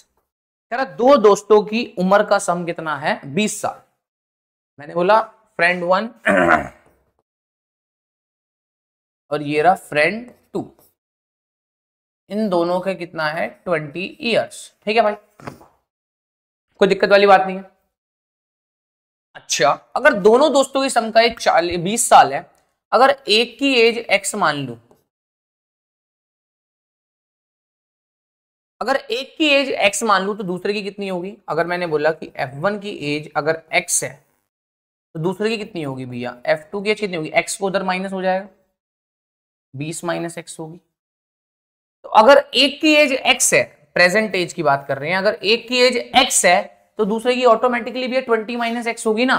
अरे भाई दो बंदों के पास 100 रुपए हैं, एक के पास अगर 50 है तो दूसरे के पास भी कितने होंगे? 50। या एक के पास 20 है तो टोटल में से 20 घटा दो, कितने 80 रुपए तो उसके पास होंगे। तो सेम चीज अगर दोनों की उम्र मिला के 20 साल है, अगर एक की x मान ली तो दूसरे की कितनी होगी? 20 माइनस एक्स। तो वही तो करा है, अगर एक की x है तो दूसरे की कितनी होगी? 20 माइनस एक्स। कोई दिक्कत वाली बात नहीं है, 20 माइनस एक्स। यहां तक की हमारी सारी कहानी सॉल्व है। कहता 4 साल पहले, 4 इयर्स अगो, कहता 4 इयर्स अगो, तो यहां लिखते हैं 4 इयर्स अगो, 4 साल पहले फ्रेंड 1 की एज कितनी होगी? यहां लिखता हूं फ्रेंड 1 की एज और यहां लिखते हैं फ्रेंड 2 की। अरे भाई जब 4 साल पहले की बात करोगे तो दोनों की एज में से 4-4 साल कम हो जाएंगे। अरे यार मान लो मैं आज 21 का हूं तो 4 साल पहले भैया मैं कितने का हूं? 17 का होऊंगा भैया। तो सेम चीज अगर दोनों, सीधी सी बात, अगर 4 साल पहले की बात है तो इसकी उम्र से भी 4 साल कम हो जाएंगे, x माइनस 4 और इसकी उम्र से भी कितने हो जाएंगे? 20 माइनस एक्स में से भी कितने हो जाएंगे? 4 साल कम हो जाएंगे। कोई दिक्कत वाली बात नहीं, सिंपल है। कह रहा था प्रोडक्ट ऑफ देयर एजेस, कह रहा था प्रोडक्ट ऑफ देयर एजेस, 4 साल बाद इनकी उम्र का जो प्रोडक्ट है, इनकी उम्र का जो मल्टीप्लीकेशन है, कह रहा वो कितना आ रहा है भैया? 48 आ रहा है। 48 सॉल्व करते हैं, इजी पड़ेगा। x माइनस 4 मल्टीप्लाई में इसको करो, कितना हो जाएगा? 20 में 4 की कितना आएगा? 16 माइनस एक्स डिवाइडेड में कितना आएगा? 48। ठीक है भाई, मल्टीप्लाई करते हैं, कोई दिक्कत नहीं है। x को पकड़ो, 16 से मल्टीप्लाई, ये कितना आएगा? 16x। x को करेंगे यहाँ पे कितना आएगा? माइनस का x स्क्वायर, माइनस का 4 इधर करोगे 16 चौक 64, माइनस का 64, माइनस को इधर से minus multiply plus 4 4x equals to 40। X square वाला एक टर्म साथ एक काम करते हैं, सारे के सारे टर्म्स उधर भेज देते हैं, सारे के सारे टर्म्स क्या करती हैं? उधर भेज, क्योंकि माइनस एक्स स्क्वायर उधर जाके प्लस का बन जाएगा, तो मेरे को प्लस का रहेगा तो ज्यादा अच्छा रहेगा। माइनस का एक्स स्क्वायर इधर चला जाएगा तो क्या बन जाएगा? प्लस का एक्स स्क्वायर। ठीक है, माइनस 16x और 20x कितना? 4x कितना हो जाएगा? 20x। 20x उधर जाएगा तो क्या हो जाएगा? माइनस का 20x, तो ये हो जाएगा माइनस का 20x। ठीक है, कोई दिक्कत नहीं है। माइनस का 64 वहां जाएगा, क्या हो जाएगा? प्लस का 64, तो प्लस का 64 प्लस में 48 तो पहले से ही था, बराबर में 0। अब मैं इसको लिख लेता हूं यहां पे, ये आ गया एक्स स्क्वायर माइनस में 20x प्लस में 64 प्लस में 48। अच्छा एक काम करते हैं, जोड़ ही लेते हैं। कितना? 64 और 48 है, 60 और 40 होते हैं 100, 8 और 4 12, 112। कितना हो गया? 112। तो जब इसको मैं लिखूंगा तो कितना आएगा? ये 112। ठीक है भाई, अब एक चीज ध्यान से देखनी है। क्या देखनी है तुम्हारे को? क्या ये सिचुएशन पॉसिबल है? जब पॉसिबल होने के लिए अब ये जो इक्वेशन है, हमें इसका क्या निकालना होगा? बी इसका D B square minus 4ac निकालना होगा। अगर पॉसिबल होगा तो इसका भी डी की वैल्यू क्या होगी? या तो 0 के बराबर होगी या तो 0 से बड़ी होगी। तो मैं इसका डिटर्मिनेंट निकालता हूं, बी स्क्वायर माइनस 4ac। सबसे पहले हमें वैल्यूज निकली पड़ेगी। ए की वैल्यू कितनी है? एक्स स्क्वायर के बगल में कितना लिखा? 1, कोई दिक्कत नहीं। बी की वैल्यू कितनी? एक्स के बगल में कितना लिखा? माइनस का 20। सी के बगल में कितना लिखा है भी? 112। कोई दिक्कत परेशानी नहीं होनी चाहिए, कोई दिक्कत वाली बात भी नहीं है। ठीक है भाई, अब देखते हैं बी स्क्वायर मतलब माइनस 20 का स्क्वायर माइनस 4, ए की वैल्यू 1, सी की वैल्यू 112। हमें ये वैल्यू निकालनी। 20 का स्क्वायर कितना होगा? 20 को 2 2 4, 400 माइनस 112 को 4 से करना पड़ेगा, कितना आएगा? 400 और 12 चौक 48, 448 आएगा। कितना आएगा? 448। अब एक चीज देख लो कि 400 में से 448 जाएगा तो माइनस का 48 आ रहा है। इसका मतलब भैया डी की वैल्यू लेस देन 0 है। It means no real roots.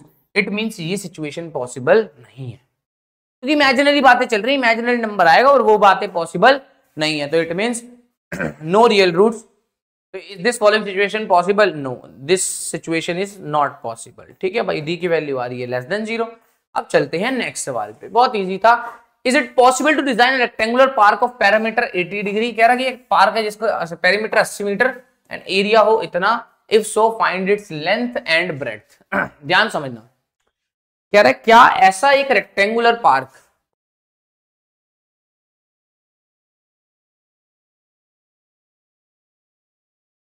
क्या ऐसा रेक्टेंगुलर पाथ बनाना पॉसिबल है जिसका एरिया तो कितना दे रखा हो, एरिया दे रखा हो 400 मीटर स्क्वायर, कितना दे रखा हो 400 मीटर स्क्वायर, और जिसका पेरीमीटर दे रखा हो, पेरीमीटर कितना दे रखा हो 80 मीटर, कितना दे रखा हो पेरीमीटर 80 मीटर, और जिसका रेक्टेंगुलर पार्क है find its length and breadth.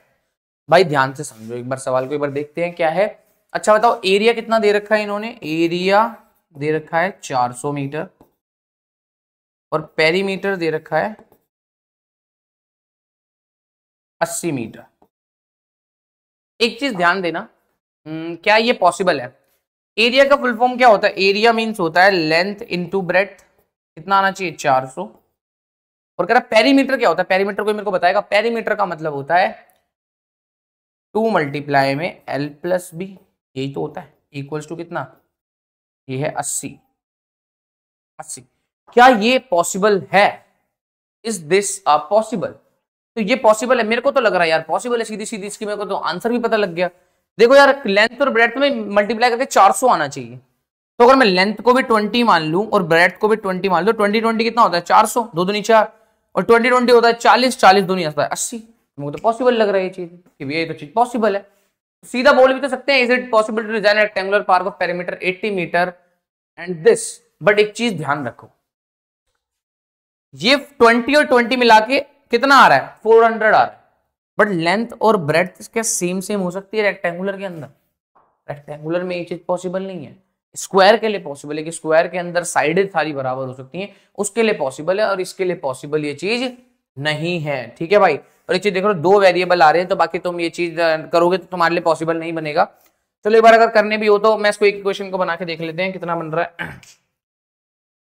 L की वैल्यू निकालोगे तो 400 बाई बी बचेगा, 400 यहाँ को पुट कर दोगे एल की वैल्यू, ठीक है, एलसीएम लोगे बी स्क्वायर बनेगा। चलो एक बार करके दिखाए तो इन्होंने बोला एल इंटू बी बराबर कितना आना चाहिए 400, और कह रहा 2 मल्टीप्लाई एल प्लस बी बराबर कितना आना चाहिए 80। मैंने बोला अगर मेरे को एल की वैल्यू यहां से मिल जाए, तो जब एल की वैल्यू मिल जाएगी तो बताओ कितना होगा, एल की वैल्यू होगी 400 बाय बी। अब इस वैल्यू को इस इक्वेशन के अंदर पुट कर दो, तो 2 मल्टीप्लाई में L plus B equals to 80 था, तो एल की वैल्यू मेरे को मिल गई है 400 बाय बी प्लस में बी इक्वल्स टू 80। ठीक है, इनको जब हम सॉल्व करेंगे तो कितना आएगा, एक चीज देखना, ये 2 को उधर भेज देता हूँ, कितना आएगा 40, इसको सॉल्व करेंगे तो कितना आएगा, नीचे का एलसीएम आएगा बी, ठीक है, बी आ जाएगा, और ऊपर बचेगा 400 प्लस में बी स्क्वायर इक्वल्स टू, ये 2 यहाँ मल्टीप्लाई का था, वहां जाके डिवाइड का होगा, तो इसको इससे काट दो, इसको ये कटेगा 2 चौक 8 पे 40 पे। अब ये b वहां जाके क्या हो जाएगा, मल्टीप्लाई हो जाएगा, तो इक्वेशन देखो क्या बनेगी, बी स्क्वायर प्लस में 400, बी स्क्वायर प्लस में 400, ये b इधर मल्टीप्लाई हो जाएगा इक्वल्स टू में 40b, ये 40b को इधर ले आओ, B square minus 40b plus में 400 इक्वल्स टू 0। ठीक है, अब एक बार चेक करो क्या कोई ऐसी चीज पॉसिबल है जिससे रेक्टेंगुलर पार्क बनेगा। भाई रेक्टेंगुलर पार्क तो मुझे लग नहीं रहा बनेगा, क्योंकि यहाँ पे स्क्वायर ही बन सकता है, क्योंकि देखो अब यहाँ पे भी तुम सॉल्व करोगे तो मैं सीधा सीधा मेरे को देखने को लग रहा है कि 2 मल्टीप्लाई में 2ab 20, ठीक है, चलो एक बार कर लेते हैं, कोई बात नहीं, एक बार इसकी बी स्क्वायर की वैल्यू निकाल के देखते हैं, बी स्क्वायर माइनस 4ac की वैल्यू निकाल के देखते हैं एक बार इसकी कितनी आती है।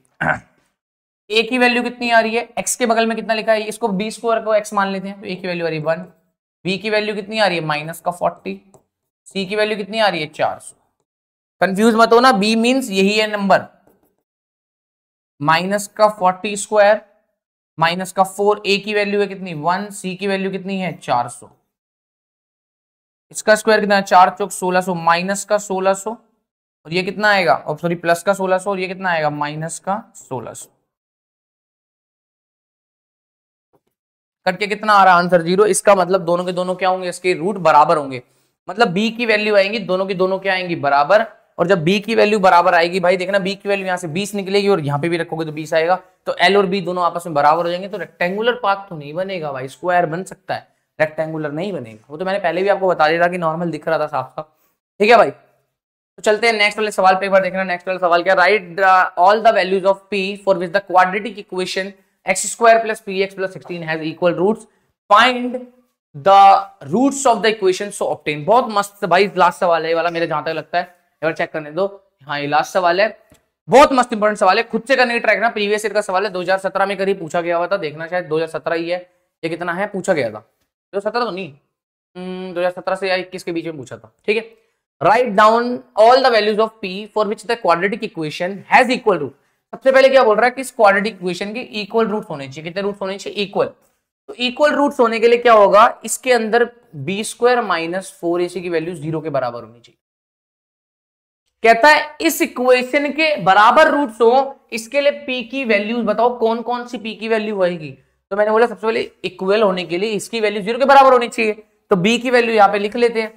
a की वैल्यू आ रही है भैया 1, b की वैल्यू आ रही है भैया p, और c की वैल्यू आ रही है 16। तो b स्क्वायर मतलब p का स्क्वायर माइनस 4, a की वैल्यू है 1, c की वैल्यू है कितनी 16, 16 चौक 64, तो p square minus 64 equal to 0। p square value चाहिए तो ये प्लस का 64 हो जाएगा वहां जाके, p की वैल्यू चाहिए तो प्लस माइनस रूट ओवर 64, और 64 का सॉल्व करेंगे जो कितनी आएगी प्लस माइनस 8। तो p की वैल्यूज आ रही हैं एक बार प्लस का 8 और एक बार माइनस का 8। तो p की दो वैल्यूज है जिनके लिए इस क्वाड्रेटिक इक्वेशन के दो रूट्स आएंगे, इक्वल रूट्स आएंगे। अब find the roots of the equation so obtain, तो इक्वेशन के रूट फाइंड आउट करने हैं। एक बार प्लस p की वैल्यू हम 8 मान लेंगे प्लस का, अगर p की वैल्यू प्लस 8 है तो इक्वेशन क्या बनेगी, एक्स स्क्वायर प्लस में 8x प्लस में 16 इक्वल टू 0। अब इसको सॉल्व करना है तो इसको सीधी सीधी बात है, आप जोन से फॉर्मूले से करना चाहो उस फॉर्मूले से कर लो। एक चीज हमें पता लग गई है कि इसके इक्वल रूट्स आएंगे, तो अगर x वाला फॉर्मूला लगाऊंगा तो minus B plus minus root over D by 2a।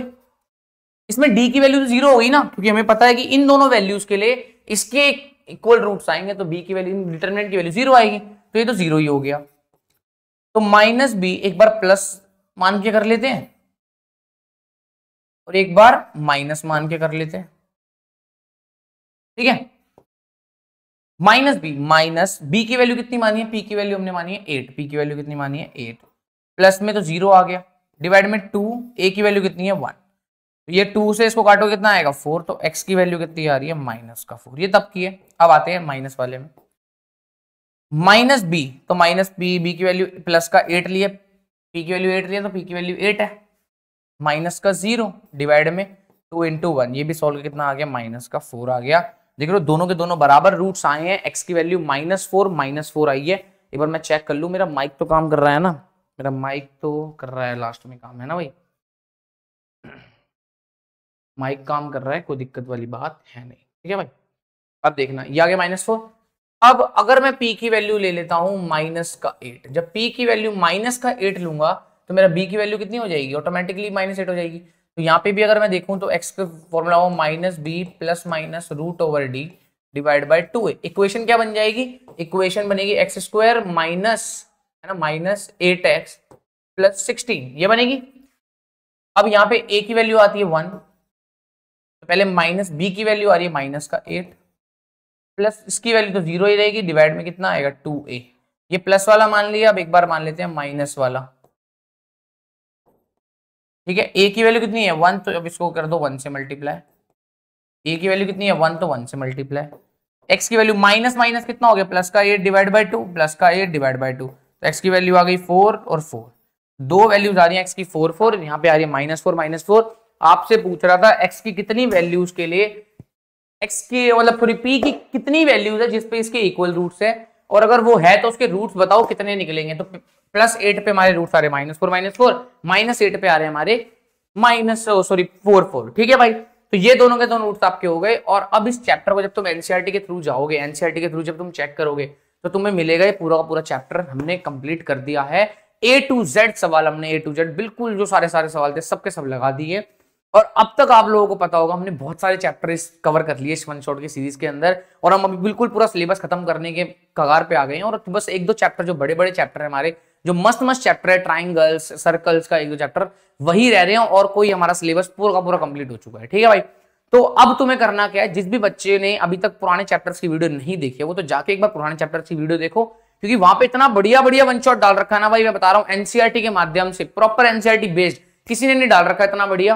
ठीक है, जहां पे वो बच्चे को जो एनसीईआरटी पढ़नी की, भैया हमें खाली एनसीईआरटी पढ़नी है, हमें एनसीईआरटी वाला मेन कोर्स मिल जाए ना तो मजा आ जाएगा। तो एनसीईआरटी मैंने पूरी डिटेल पढ़ा रखी है, और एग्जाम के लिए बेटर सवाल, बढ़िया बढ़िया सवाल वो बाद में लेके आऊंगा। और जो भी मेरी मैथ्स का अल्टीमेट प्लान है, जिसको जो मैंने बना के आप सबको दिया था, अगर वो कोई फॉलो कर रहा है तो वो इस सीरीज से जुड़ा हुआ होगा। तो आपको करना क्या है, बस अब इस वीडियो को अगर आपने देख लिया और यहां तक आपने चैप्टर पूरा पढ़ लिया, तो आपने नोट्स भी जरूर बनाए होंगे इस चैप्टर के, मैं मानता हूं नोट्स बनाए होंगे। और अब आपको घर जाके एक बार एनसीईआरटी जो बुक है उसे खोलना है और फटाफट एक बार पेन लेना, पूरी एनसीईआरटी की बुक की एक्सरसाइज 4.1 और 4.2 दोनों लगा देनी है। पूरा चैप्टर बहुत सिंपल तरीके से सॉल्व हो जाएगा, कहीं पर तुम्हें कोई दिक्कत नहीं आएगी अगर तुमने ये वीडियो देखी है तो। दोस्तों अगर आपको ये वीडियो अच्छी लगी और हमारे एफर्ट्स आपको अच्छे लग रहे हैं, मैं मैथ्स के साथ साथ बाकी सारे सब्जेक्ट के टीचर्स के बाकी सारे सब्जेक्ट की वीडियोस भी आ रही हैं वन शॉट्स के माध्यम से आपके पास, बाकी सारे टीचर भी मेहनत कर रहे हैं। तो अगर आप फॉलो कर रहे हो और आपको पसंद आ रही है सारी सारी वीडियोस, तो बस मेरी एक रिक्वेस्ट रहेगी, आप चैनल को क्या करो, सब्सक्राइब कर लो, और वीडियो कोई भी अच्छी लगती है तो वीडियो को लाइक करो, और वीडियो में कौन सा पार्ट पसंद आया और वीडियो कैसी लगी उसके बारे में छोटा सा एक कमेंट नीचे लिख के जाओ, और हमारे सब्सक्राइब करने के बाद नोटिफिकेशन बेल को ऑल पे कर दो, और इंस्टाग्राम पे, हमारे टेलीग्राम पे, दोनों जगह ज्वाइन हो जाओ, क्योंकि जितने भी नोट्स वगैरह है वो सारे सारे वहीं पर प्रोवाइड करते हैं। तब तक के लिए जानने के लिए जुड़े रहे, बने रहे एसबी क्लास के साथ।